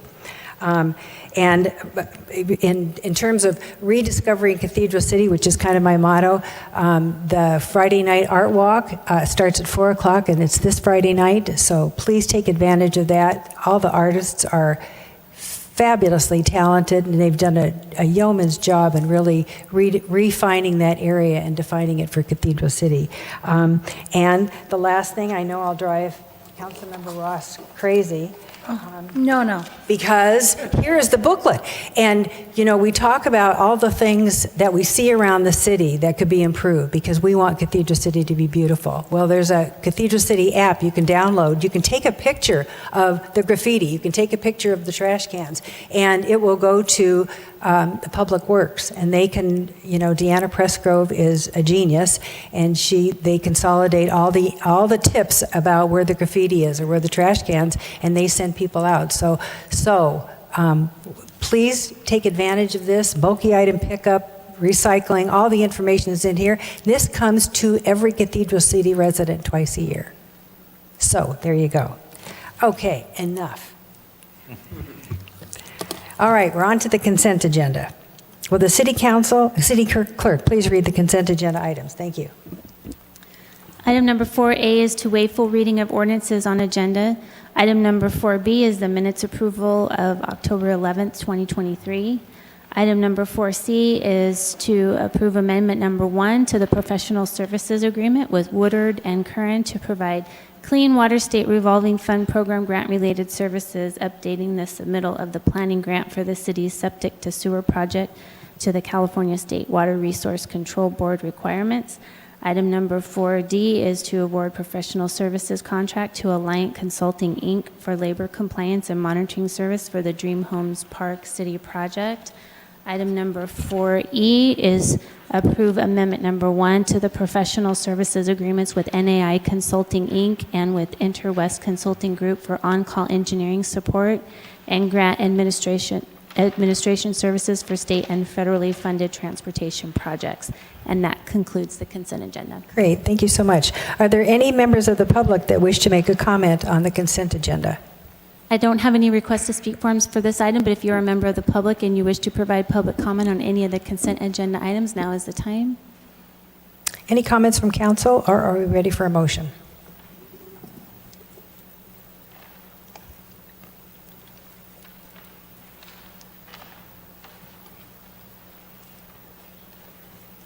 So we have a motion by Mayor Pro Tem Carnevale and a second by Mayor Lamb, and the motion carries. All ayes. Great, thanks so much. Legislative items, approval of PAC and PACE funding for Old Gays book signing event. And we have Ann Ambrose. Thank you. Go ahead, Ann. Good evening, Mayor, members of the City Council. So the item before you is a funding request. And the Old Gays is a group of Cathedral City residents and LGBT activists who range in age from 67 to 80. But I'm going to say, you don't look even close to that. We're fortunate to have 3 members of the Old Gays here this evening. They are an internet sensation with over 11 million followers on TikTok, over 680,000 on Instagram, and 500,000 on Facebook. And they've recently published a book titled The Old Gays Guide to Living. And Public Arts Commissioner Travis and PACE Commissioner Beishu have been working together to propose an event to the respective commissions on jointly hosting a book signing and panel discussion with the Old Gays. So the proposed event will be Thursday, November 30th at the Mary Pickford Theater. The start time is still to be determined as far as I'm aware. Is it decided? 6 o'clock. And this will, the event will include question and answer session with the authors, some readings from the book, and an area for individuals to purchase and have their books signed. And light refreshments will be available. This will be a free event to the community. However, tickets will be necessary and will be available for pickup at the box office. With that kind of following on TikTok, it will sell out for free early. So both commissioners presented proposals to their respective commissions. The total budget requested is $1,600 for the rental of the Mary Pickford Theater, and this will include lighting, sound, stage, ticketing, and refreshments. The PACE Commission at their last meeting considered the item and recommended $800 to pay for the refreshments as well as part of the facility rental. And then the Public Arts Commission considered the item and recommended $800 to pay for the facility rental. And it's staff recommendation that the City Council approve the recommendations made by both commissions for $1,600 for this event. And this event will go towards the City Council goal of being an embracing and inclusive city, and our action item F6 of promoting additional community events and celebrations. And that is the end of my presentation. Both commissioners who proposed this event are here, so if there's any questions, we're happy to answer them for you. Great, thank you so much. And first, we'll have Councilman Gutierrez. Thank you, Mayor. I just have a question or a clarification. Was this item presented individually to both commissions, the Public Arts Commission for discussion and approval of the $800? Yes, The commissioners brought an item before each of the commissions that was on the agenda with their cost proposals for the boards to consider. And at each commission meeting, the votes passed the item to be recommended to the city council. Okay. And can you tell us if what the balance is for folks at home, so they know what the balance is for the Public Arts Commission right now for that fund? I want to say it's in the $60,000 or $70,000 that's available for community education type of events. Is there a limit how much they can spend in a yearly basis? No, with the Public Arts Fund, this is funding that is collected on development over 15,000 square feet. And so the funds are available for use. There isn't an annual budget per se for the public arts programs. The Public Arts Commissioners are an advisory board of the council, and they work with staff. I'm the staff liaison to public arts to talk about ways to promote public arts in the community. And so there's funding that's available for the acquisition of art. So as you see throughout the community, the numerous public art pieces that we have. But through the ordinance, the commission can allocate up to 30% of the available budget for educational activities. And that is a very broad spectrum of activities. So the item before you is a book reading. That could be for a poetry event. It could be for a musical event. There was previously funding for a jazz concert series that was approved earlier in the year. So it's a very wide range of activities that can come under arts. And I think the ordinance is, I think, expressly broad just to create a variety of environments, not just the creative arts or art acquisition. Okay. And the parks and community events, do they have a budget? They do. John is the staff liaison for that. And that is a general funded budget that's available. And is there a limit how much they can spend per year? And if so, what the balance is? Their budget is $10,000 per year. And the remaining balance, do you know what it is? After this and the next item, it's going to be $5,850. Okay, thank you. So I'll say that into the mic, $5,850, just so that it's heard on camera. Thank you. Thank you. Mayor Pro Tem Carnevale. Thank you. Ann, have you read the book or seen the book? I've not seen the book yet. I think it's just coming out. Is Mr. Collins here this evening? HarperCollins is the publishing company that is doing that. There are 3 members of the Old Gays that are here that were the authors of that book. So if there's any specific questions to them, they're The only thing is just the content, what it's about. I'm just kind of curious. So it's called The Old Gays Guide to Living. I think either one of the commissioners, if you'd want to talk about it, or if one of the members of the Old Gays would like to speak about your book.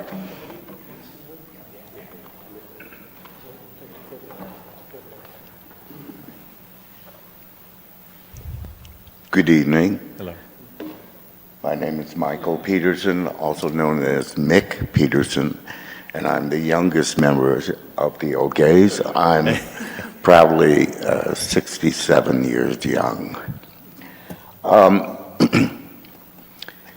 Earlier this year, our agents in Los Angeles suggested that we write a book about our experiences.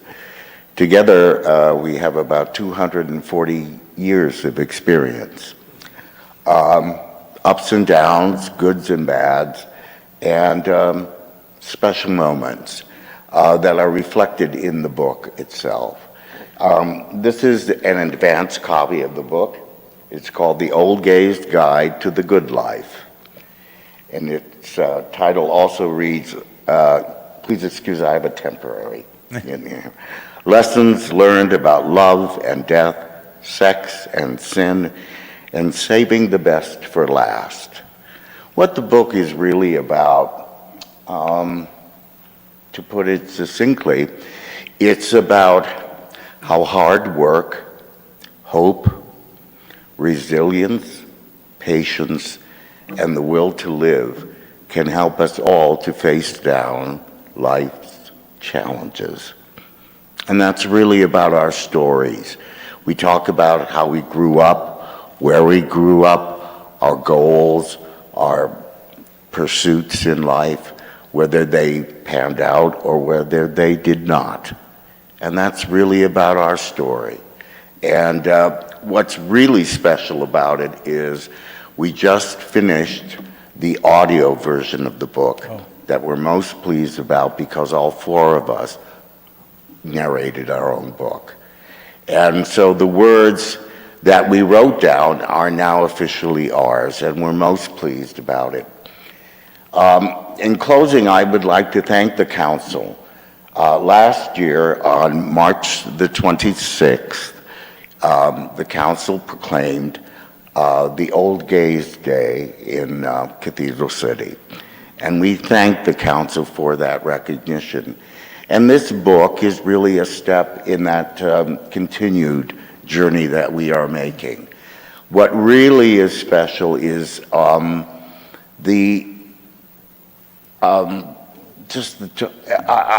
just overwhelmed by the number of people throughout the world who communicate to us and follow us, and the inspiration that we give each of them to live their lives to the fullest. And that's really what the book is about. It's just a simple question and answer session. We'll probably read some selections from it, and then we'll sign the book. And what we're really pleased about is that our first book reading and then our first book signing event, even before New York, will be here in Cathedral City. And we thank the council for its consideration of this request. Thank you, Mick.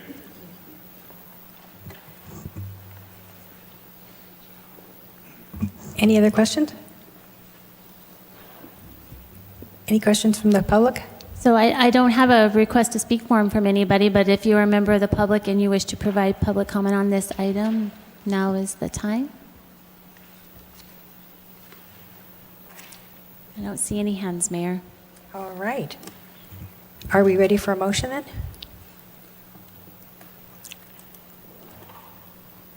Do you? Mine didn't. No?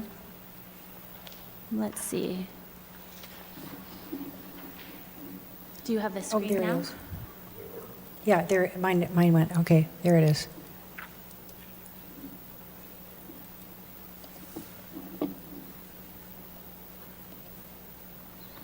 So we have a motion by Mayor Pro Tem Carnevale and a second by Mayor Lamb, and the motion carries all ayes. Great, thank you, thank you. And approval of the Parks and Community Events Commission PACE support of the 2023 Snowfest Dog Costume Contest event. Go ahead, John.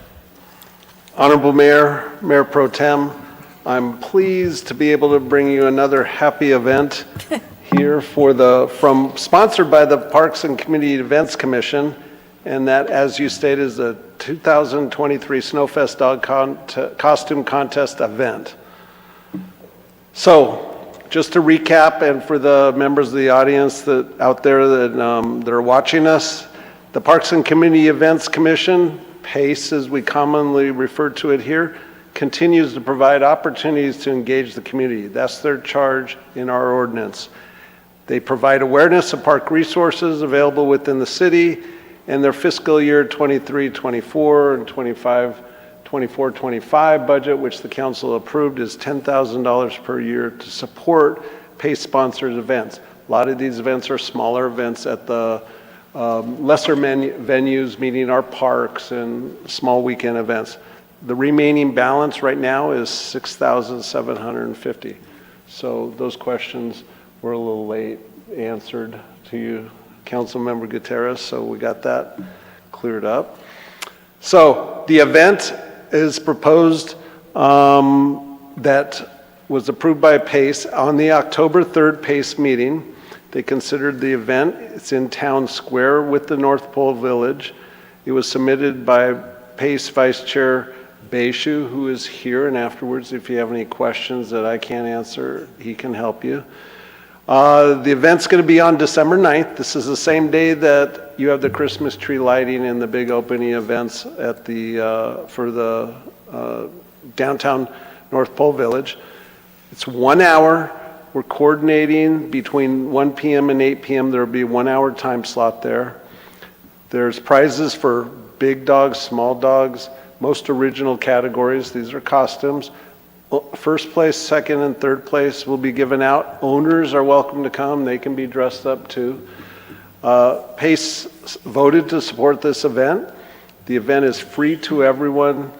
The event showcases Town Square North Pole Village, gets people out there that might not have come out, and they have a dog, they want to walk it. We'll have our dog stations up out there, so if there's a convenience needed, dogs have it. PACE has done a really good job in the last few events. As Councilmember Gutierrez issued out before, there is a Halloween dog costume contest at Panorama Park Dog Park. They, at that event, secured donations for the contest prizes. They're doing the same thing here, very proactive in monitoring their budget. It helps. But they do want a $100 contingency just for incidentals to put on the event. Total funding approval for this request is $100. So the funds remaining would be $670, or funds remaining in the budget is $670. As we stated before, minus this event would be $100, minus the $800 you approved is $5,850. This fits into our 5-year strategic plan, embracing an inclusive city by having this, promoting community events and celebrations, getting people out and together. And the recommendation, as in your staff report, to approve the $100 from the PACE Commission for this event. Great. Thanks. Back to you, Mayor. Thank you so much, John. And Councilmember Ross. Thanks so much. So John or Antonio, whoever wants to answer this, what are the prizes? I don't know that. Maybe I don't either. Let's go to the horse's mouth. Vice Chair Baishu knows what the prizes are. Everything we're doing is going to be, we're working with.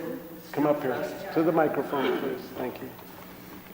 We're on this project, we're just working with Snowfest. They are organizing everything. They're organizing the time, what they want for prizes. We're just going to collect the prizes and just show up and volunteer for the event. Everything else, the categories, everything's going to be with the Snowfest organization. Good. Thank you. But we want to participate in it. Any other questions from council? All right, I think we're good. And now we'll open it up to public comments and questions. Thank you, John. So I don't have any request to speak forms, but if you are a member of the public and you wish to comment on this item, please raise your hand. I see no hands raised, Mayor. All right. If no questions from council, ready for a motion?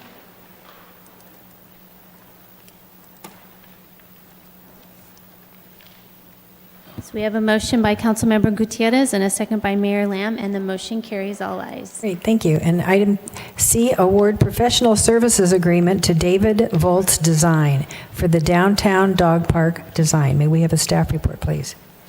Thank you, Mayor. Andres Perez from our engineering department is going to present this item, and I just want to make sure that, because we already talked about having to reduce the budget because of our expenditures and everything, and this is one that does not come from a general fund funding source, so that's why we're comfortable bringing this forward, and having the project designed will really facilitate us going after grants for this project. Andres. Yes, thank you, Mr. City Manager, for the introduction. Good evening, Honorable Mayor, Mayor Pro Tem, and council members. I am pleased to present today the award of a professional services agreement for the design of the downtown dog park. Now, this dog park is located in our beautiful downtown area. It is just adjacent to the Fire Station 411 and across the street from the Agua Caliente Casino. Now, here's some background. This dog park has been a council goal and PACE Commission priority request, and this started back in November when council approved a contract with Verde Design to develop the concept plan and rough order of magnitude cost estimate. Now, this concept plan was completed in March of this year, and council was updated on this item. Now, here's a look at the finalized concept plan completed by Verde Design. And in the next slide, I'll go over some of the key items that are featured in this park. So the concept plan features, of course, a large and small dog park, a fabric shade structure, parking lot, 4 pickleball courts, and the rough order of magnitude cost estimate from this concept plan is just over $2.4 million. Now, with the concept plan in place, it set the foundation for staff to move forward into the next phase in budgeting for the design of this park. And with the design, we will get the engineer's estimate, which is a much more finer, detailed line item by line item estimate in comparison to the rough order of magnitude cost estimate. Also, we can secure the final design and landscape plans, which, as our city manager previously mentioned, this becomes more attractive to grants and grant reviewers for the park. So with that, staff solicited proposals in July of this year. It was advertised in the Desert Sun, on the Cathedral City website, and the proposals were due in August, and we received 3 proposals from the following consultants. So, in front of you, you have the list of consultants that responded to the proposal, and the highest ranked consultant was David Volts Design, also will go by DBD. Now, DBD's cost proposal for the design of the downtown dog park was $375,000. Staff is recommending adding a contingency of 10% for any unforeseen design cost in the amount of $37,000, bringing the total cost for the design of the downtown dog park to just over $413,000. Now, the downtown dog park already contains funding in our fiscal year 24-25 biannual budget PIP. Staff is recommending to propose a budget allocation from these program funds for the developer fees in the amount of $413,376 to the fiscal year 23-24 PIP for the design of the downtown dog park. Now, this project aligns with our 5-year strategic plan and community investment. Thus, as detailed in your staff report, staff recommends for City Council to award a professional services agreement with David Volts in the amount of $375,000, approve a 10% contingency, thereby making the total cost just over $413,000, amend the fiscal year 23-24, 24-25 PIP plan, and authorize the city manager to execute the required contract documents. With that, this concludes my presentation. I would like to hand it back to you, Honorable Mayor. Great. Thank you so much for your presentation. And my question was, so when it talks about the most attractive thing to grant for grants is to have a shovel-ready project. So that means from the David Volts designs, it's the whole comprehensive. It's all the engineering. It's every detail is outlined in there, so that whole package just goes to the grant. In other words, they look at that and it's ready to go. Is that what that means? Correct. It'll be 100% or final plan specs and estimates. So when a grant becomes available, we can let the grantee know, hey, this downtown dog park is ready to be built. All we need now is the funding, or the project can be done a lot faster than starting from the design phase. Okay, and we know that this is going to be a wonderful asset to this part of the Cathedral City, so we're like, okay, yeah. Okay, another comment. Any other questions? I have no questions. Councilman Gutierrez. Thank you for the presentation. Now, my question is this. When do you estimate to have the plans completed? Now, our current estimate is to have, should the contract be awarded today, David Volts' design schedule is between 9 and 11 months for completion of 100% plans. So, now, once we get the plans completed, you can say approved by staff here. Are we going to get an estimate at that particular time how much it will cost once the drawings are completed and accepted by the city? how much it will cost us to build? Correct. The David Wells design will provide a finalized 100% engineer's estimate for the construction of the park. Oh, okay. And we're not going to send it out to bid because we're not intending in building that, correct? The direction I have now is just for the design of the park, and you can look at that option when it comes. Okay. Thank you. Any other questions? Yes, Councilmember Ross. What is the size of this dog park in comparison to Panorama? This dog park is slightly bigger than what we have at Panorama. I don't remember the exact percentage, but it is slightly bigger, the large and small dog park. And is that with you calculating in the size of the pickleball courts? No, just the large and small dog park themselves. And what inspired you to bring pickleball to the dog park? It's another. Okay, I know it was John. John inspired you to bring pickleball to the bid, and his thinking was? To attract more community members here to our wonderful parks and address the needs for dog parks and provide opportunity for pickleball courts here in the city. And is the pickleball court, are the pickleball courts, pardon me, are they the reason that you're putting in a concession stand? The concession stand restaurant facility is currently existing at the current site, and the restroom and concession stand will still need to be evaluated, but that facility was already there. So, Do you intend to allow people to use it?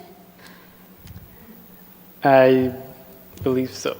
Oh, okay. All The right. answer would be yes, consistent with the policy that you just approved last week.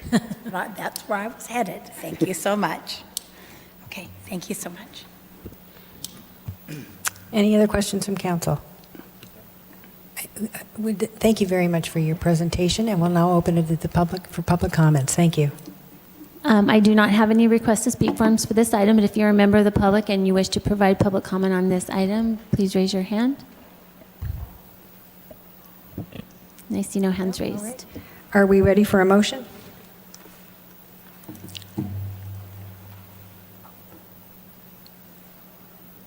Do you have a vote?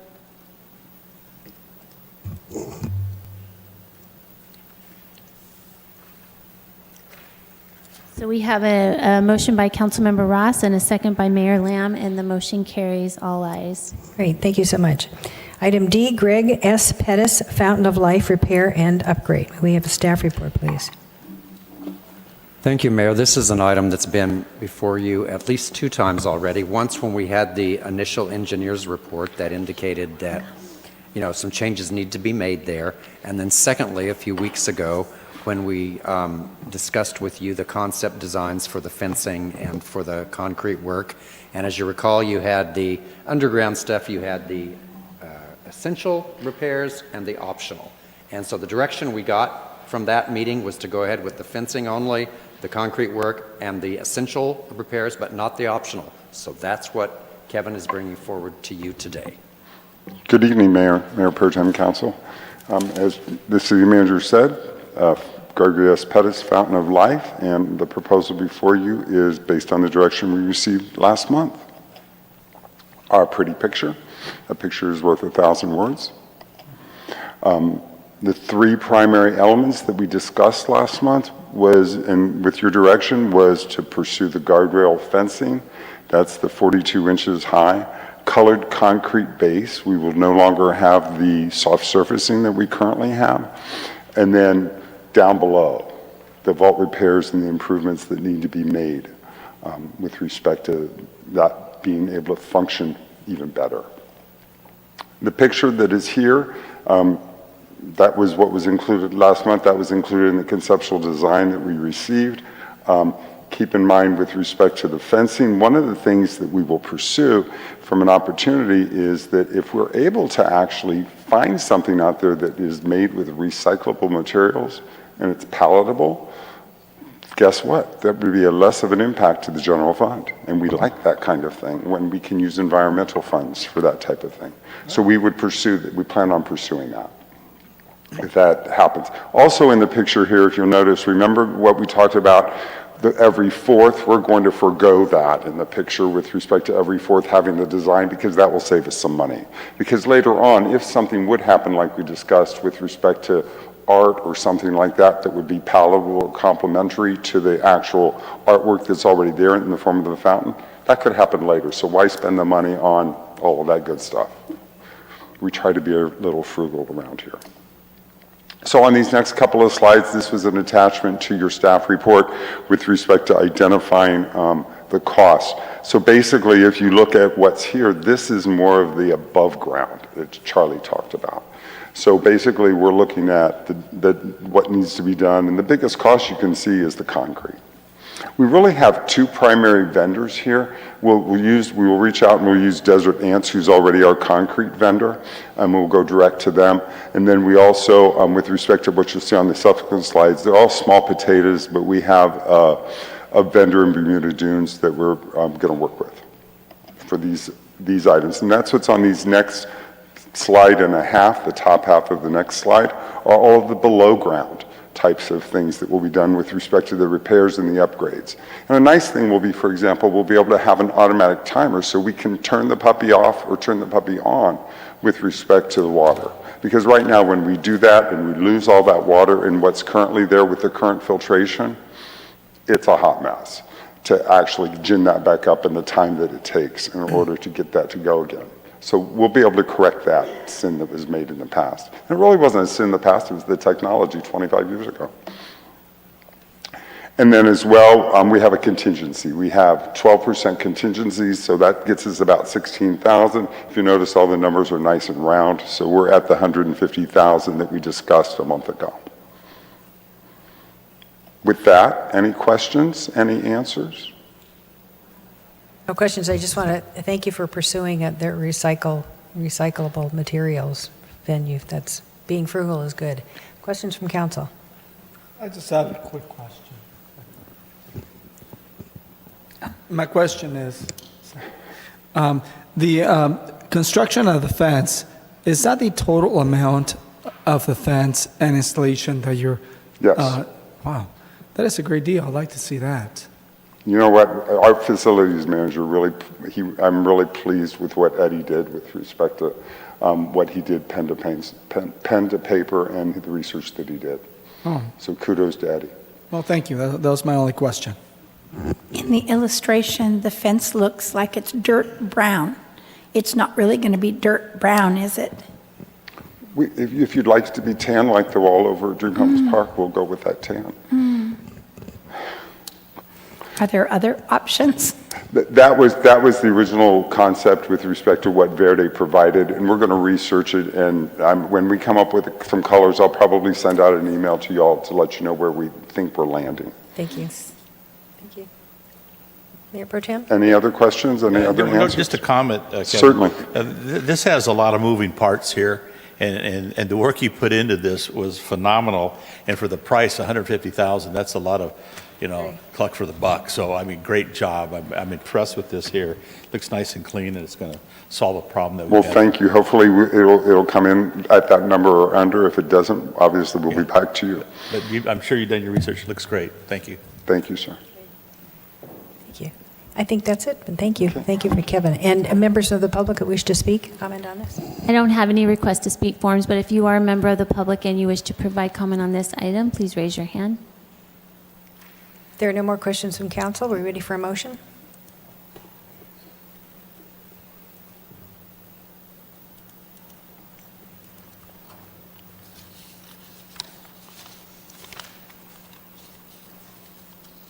We have a motion by Councilmember Gutierrez and a second by Mayor Pro Tem Carnevale, and the motion carries all ayes. Great. Thank you so much.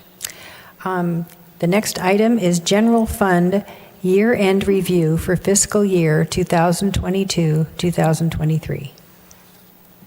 Thank you, Mayor, members of the council. This is Kevin Biersack's item, also our finance director.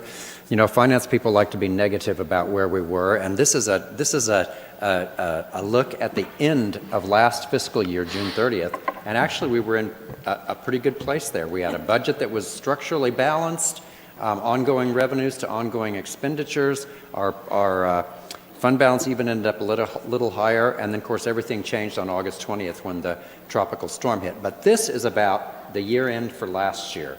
This is important groundwork, however, because next week, 2 weeks from now, when we look at the recommended changes that we're going to have to make as a result of the tropical storm, it'll all build on this foundation of what you're seeing today in the year-end report. Kevin? So interpretation from the city manager in 2 weeks, this frown that was turned upside down today will go back to the way it was supposed to. So thank you, Mr. City Manager. Mayor Pro Tem Council, you get two for the price of one because you get two presentations with one presenter back to back. So here we are, as Charlie said, the last fiscal year, the fiscal year that's closing. Let me note, this is preliminary financial results. They're close. However, this week has been a fun week. We're in our financial presentation mode of preparing our CAFR, which is now called the ACFR, the Annual Comprehensive Financial Report, and we have a new GASB that's throwing us some ringers. So the numbers are going to be a little bit off, but they're going to be close, and we're working with our auditors this week on what the outcome of that GASB is. Kevin, what is a GASB? GASB is our Government Accounting Standards Board. I'm sorry, I'm not talking real well. I've been saving my voice. This week has not been a great week for what's going on up here. But it's the Government Accounting Standards Board. Back to your acronyms that you love to hear about. Thank you. You're welcome. We always like to talk about revenues, what comes in the door. So what we have here to start off for this past fiscal year, we had budgeted 46 million change in revenues, and we came in at $4.5 million higher, $50.5 million, as you can see. And we have them in order with respect to what is the highest revenues that came in this year versus as you go down from a tax standpoint. And keep in mind, we are very tax dependent as a city. We, and this ties back to various things. We're a young city. We're a post-Prop 13 city. So the types of revenues that cities to the west and to the east of us, our neighbors, get because they are older cities. They're 75 and 50-year-old cities compared to us. They receive revenues that we don't receive. So we're very dependent upon tax revenues. Sales tax, transaction use tax. A couple observations you can see from this is that transaction use tax, that's when people buy planes, trains, and automobiles that are residents of our city. And we generally look at about a 2/3 kind of a ratio with respect to that of our sales tax. And so you can look at these numbers, the 9.7 and the 13.8, and we're more than achieving that 2/3 ratio. And so that's good news. Property tax, that property tax continues to go up because, as you all know, as time goes on and we defease that former redevelopment successor agency debt that we have, as we defease that debt, our property tax revenues go up. Just in case one of you might ask the question on transient occupancy tax because of what happened this year with respect to short-term vacation rentals and the fact that those went away January 1st, for what we lost in STVR revenue this year, we gained in hotel revenue plus $100,000. So that's good news. Now we'll have more of an effect this coming fiscal year because it will be a full year of not having short-term vacation rentals.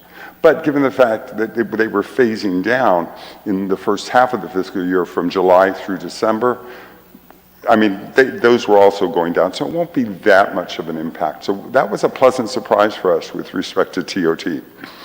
Another positive is our utility user tax. We have more rooftops. Generally speaking, when the UUT first came into play, we planned on $900,000 for every 1%, and our UUT is 3%. So we generally planned on $2.7 million. We broke $3.2 million this year, and that's because we have more rooftops. Cannabis, need I say more? I won't, because you all know what's happening with that. But overall, from a tax standpoint, life is good for where we've been and what we did in this past fiscal year. Questions? Please interrupt as we go along if you so choose. Yes, sir. Yes, Kevin. Of course, as you can see, cannabis taxes have dropped dramatically here in the city. Do you know if other cities have also been impacted as much as we have? As much, they've been impacted significantly. as much. We would have to do some research, but like, for example, if you'll notice, some of the other cities, for example, our neighbors next door, they're looking at implementing the potential moratorium. And they're actually going to be talking about that tomorrow night at their council meeting. Palm Springs. Yes, sir. If you can just give us a quick review as to other cities, how much their revenue has actually been hurt. We'll go out and Counties. we'll do some research. We'll Thank you. provide that back. Once we come up with it, I'll send an email to y'all. Thank you. Report that the city of Palm Desert did probably 6 or 8 months ago that they shared with me, and it showed that everybody was seeing declines in their revenue. But we'll get you some more specific information. Thank you. I would think that's industry standard. If it's down in Cathedral City, it's going to be all through California. I would think. Everybody's lowered their tax. We've all Yeah, lowered cannabis Sure. taxes. Yeah. And the cultivation, a lot of those are closing down. So, okay. Thank you. The fortunate thing in cultivation is our stability, because it is what it is and it's taxed the way it is. Other revenues. Basically what you hear is, we don't produce widgets, but we do produce things like licenses and permits. We produce services to our constituents, whether they're citizens or they're developers or businesses that come in from other cities.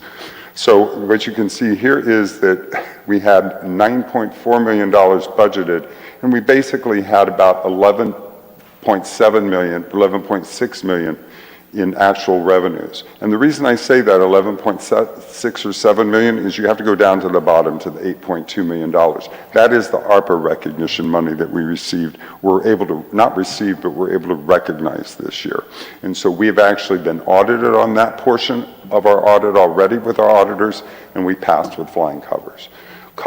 So that $8.2 million is legit and will stand in our financial statements with respect to what we recognized in the form of revenue.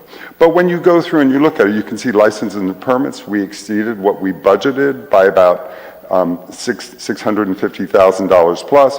Our services and fees we exceeded that by about $350,000.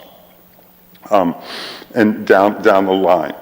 One thing to note, and this was one of those that is just, is another one of those GASBs, Councilmember Ross.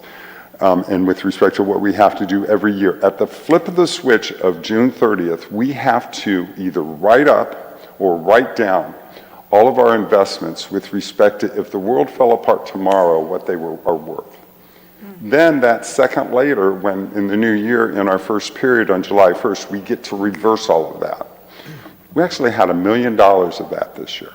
That's a lot from last year to this year. So that's why that $1.1 million of miscellaneous revenue, of property and interest, that's at $766,000. Last year, that was about a $500,000 negative last year. So that $500,000 negative became $700,000 this year. And that's due in part to what have we seen with respect to interest rates? Interest rates are climbing. And so with respect to that, that is a bad thing for some folks on certain kinds of things. In this example, with the interest rates climbing, we're actually earning more interest, and that write-down that we had last year on June 30th of 2022 versus the write-down we had to do this year on June 30th of 2023 was less. More information than you ever wanted to know, but you can take it to the bank. So in summary, when you look at all of it, we had budgeted $55 million, we came in at $70 million to include the ARPA money. So when you tie back to that, the bottom line is we're at about 126% of our budgeted revenues. Even when you back out the ARPA, we're at about 13% over. So we would, without the ARPA, we still would have exceeded our budgeted revenues by 13%. And once again, that's good news. So we smile about that and we celebrate it today. That's a nice smile. So let's talk about how we spend money, because you know what, we do know how to spend money. So salaries and benefits and operations, generally speaking, put those two puppies together and that's what you have. We had budgeted $69 million and we came in at $67.9 million. Chief Crum was happy to hear earlier today that he came in under budget with his department, and he was very thankful. Everyone came in under budget in their department. So I burst his bubble and let him know he wasn't the only one. By department, you can see right here, you'll look at the last one, risk management. That always comes in spot on because that's a monthly allocation that we do 12 times a year, and the budget always equals the actual there. But you can see with all of the other departments, elected officials, general legal services, city management, financial services, all under. Development services, engineering and public works, police, fire, and general government, all under. Keep in mind, individual divisions within those departments may be over, but overall within the department, they're under, and that's okay. So that's that same 69 and 67 million you saw earlier, and so we were at 98% plus with respect to our expenditures that we incurred against our budget. So when you add it all up, we're at a 2.5 or thereabouts. It might even be a little bit more because of that GASB that I talked about that we're going through with our auditors this week. But that $2.5 million is basically our total surplus. Do keep in mind, that includes $8.2 million with respect to ARPA money. So when you back off the $8.2 million, we did operationally have a deficit, but keep in mind some of the things that we did this past year. We invested in our people. We invested in being able to provide better services. We invested in our infrastructure and invested in our roads. And also that's the same kind of mindset that we used with respect to developing the 2-year budget that we're currently in right now in year 1. Let's do a little bit of comparison from this year to last year and just look at broadly the categories. Taxes from last year versus the year that we're just now closing, we were up 500,000 plus. Licenses, permits, fees, and services, 300,000 plus. That miscellaneous revenue and fund transfers, that's 7.5 million. So that 7.5 million does include the 8.2, but tied to the 8.2, last year we had 1.8 that we recognized between, if you remember, the California Department of Finance, they gave us CARES Act money, and that was about 660,000, and we recognized $1.1 million with respect to our initial ARPA tranche. So that 1.8 versus the 8.2, that gets us at like 6.4 million. So we still, overall, with our miscellaneous revenue and fund transfers, we were about $1 million higher. So even though it says 7.5, when you net out all the ARPA money, we were still on the plus side. Expenditures in comparison from last year to this year, that ties back that investment. Salaries and benefits, they increased from last year to this year 3.6 million and change. Operations, 9 million and change. One thing to keep in mind with respect to the operations, with respect to some of the increased costs, we did have the pension obligation bond funding that was put in there. And so that was a significant increase in cost. We also instituted the mindset of one-time monies with respect to one-time expenditures and repairs and operations. We actually budgeted for that in the 2-year budget that you all approved in May, but we started implementing that mindset last year. So that $9 million increase ties back to some of that investment that we've made in the community. So total-wise, expenditure-wise, our expenditures did increase just under $13 million from one year to the next. This is always a fun slide, and this is, a condensed version of the slide, because sometimes we forecast out into 5 years, and you see that nice, colorful slide. So in the first column, what you have is you have our year-end results, and that's what we're here to celebrate tonight. That when you look at the first column, and this ties back to all the numbers you've seen previously in these previous slides, the bottom line is that when all is said and done, we anticipate ending, if you go down to the ending general fund balance of available cash, we anticipate we're going to end this fiscal year with $39 million plus. And that represents 58% of our fund balance reserve. And back in 2014, our governing body, the people that sat in your seats back in 2014, approved our fund balance policies and said that the minimum fund balance that we should have is 33%. That represents how much money do we have in the bank that's available compared to what is our budgeted expenditures for that year. So this year, we're ending the year with, we have 58% money in the bank for what we ended up spending. In the budget that you all approved back in May, that's what column 2 is. Column 2 is forecasting, if you just go across to the next column, 53%.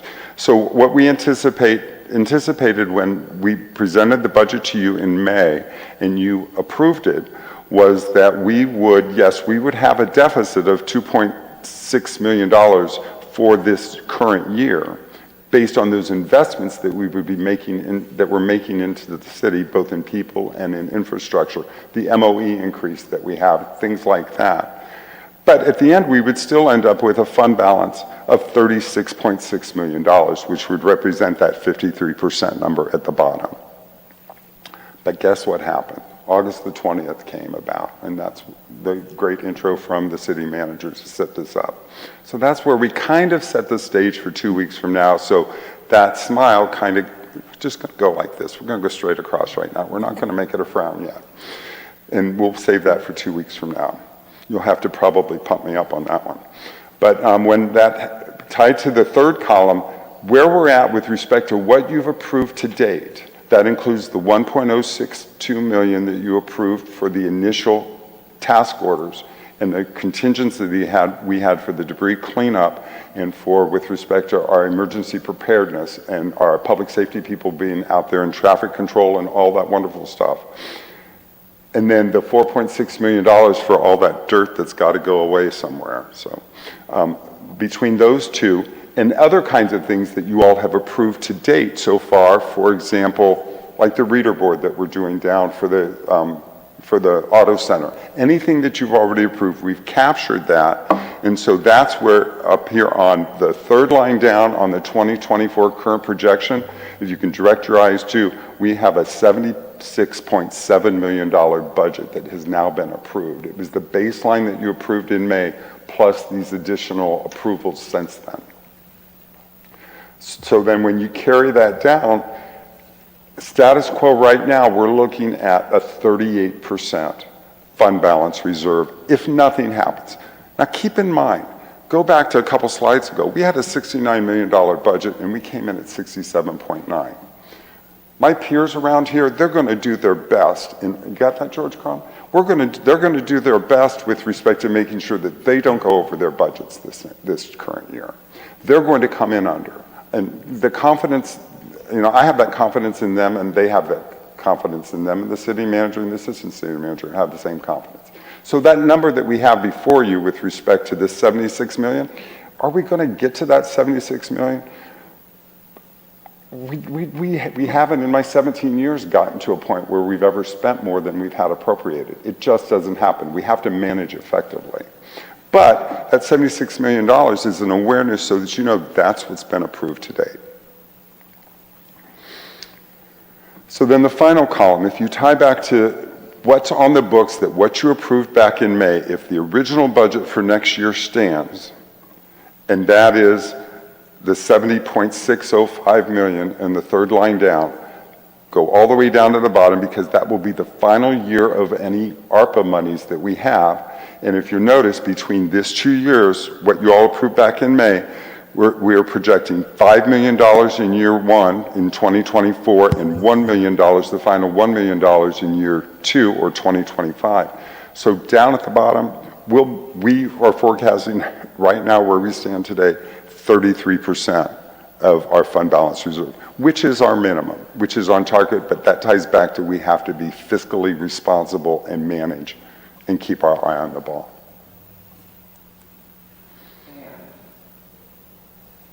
So that I can just make it a little bit more depressing. We know there's some street work that we haven't got the estimates on that's going to have to go in here to repair Date Palm, Horizon, Adelina, some of those streets. We know there's additional funding that's going to have to go in the Dream Homes Park. So that's why we're not just going to throw this out there and say, here, council, this is your problem, deal with it. We're going to come to you with a plan on how to reduce, delay, and defer things in the budget so that we get closer to being in a position where we're not drawing down our fund balance as much. And then you can make choices. You can agree with what we recommend. You can make changes. I mean, that's your role, of course, as the governing body. Have you already made that assessment? We're in the middle of it right now. And we know there's some things, and that's why we were able to count those things as one-time expenditures. We know there's our OPEB contributions, some supplemental PERS contributions that we can delay and defer. We know there was other street projects in the MOE funding that we were planning to do in the next couple of years that we're going to have to do Date Palm and Horizon and Adelina instead.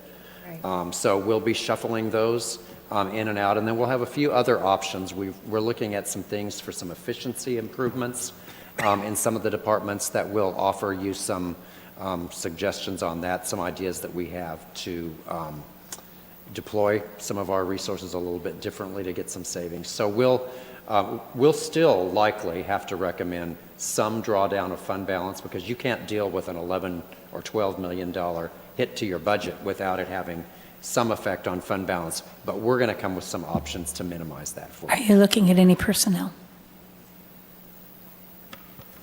In general, no. No. That's good. So we have some vacant ones. The reason I was a little bit hesitant on that, we have some vacant ones, some that we struggled to fill. We may deploy some of that money differently. Understandable. Yeah. I see, I see. Maybe lay off a few council members? Pick me. Yeah, yeah. Any other questions? Thank you. Any other comments? questions for anybody? Okay, this presentation is for just explanation only. No formal action is required, but thank you, Kevin. It's a lot to think about. All right, any members of the public that wish to? So I do not have any request to speak forms for this item, but if there's a member of the public that would like to comment, please raise your hand.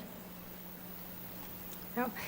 Any items that the council would like to discuss on future agenda? Yes. Yeah, I'd like to bring it up, as I mentioned earlier.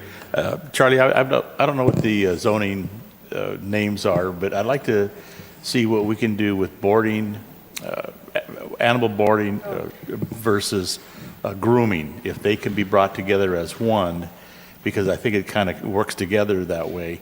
As I mentioned, there's a gentleman that wants to expand, but the zoning doesn't allow it, the ordinance doesn't allow it. Yeah, And if that we- would be a zoning text amendment, and so we'll bring back a future, if the council agrees, we'll bring back a future discussion item to see what a zoning text amendment to cover that would entail, and what the effects would be, because when you do a zoning text amendment, it affects not only the property in question, but anything else in the city that's in that same zoning. Exactly, that's why I'd like to know the pros and cons, and if there's an advantage to it, maybe a grooming company could expand and start doing boarding as well. So if the council will approve it, I'd appreciate it. Thank you. Any other items? All right. The next regular city council meeting will be held on November 9th, 2023. This meeting is adjourned. Thank you.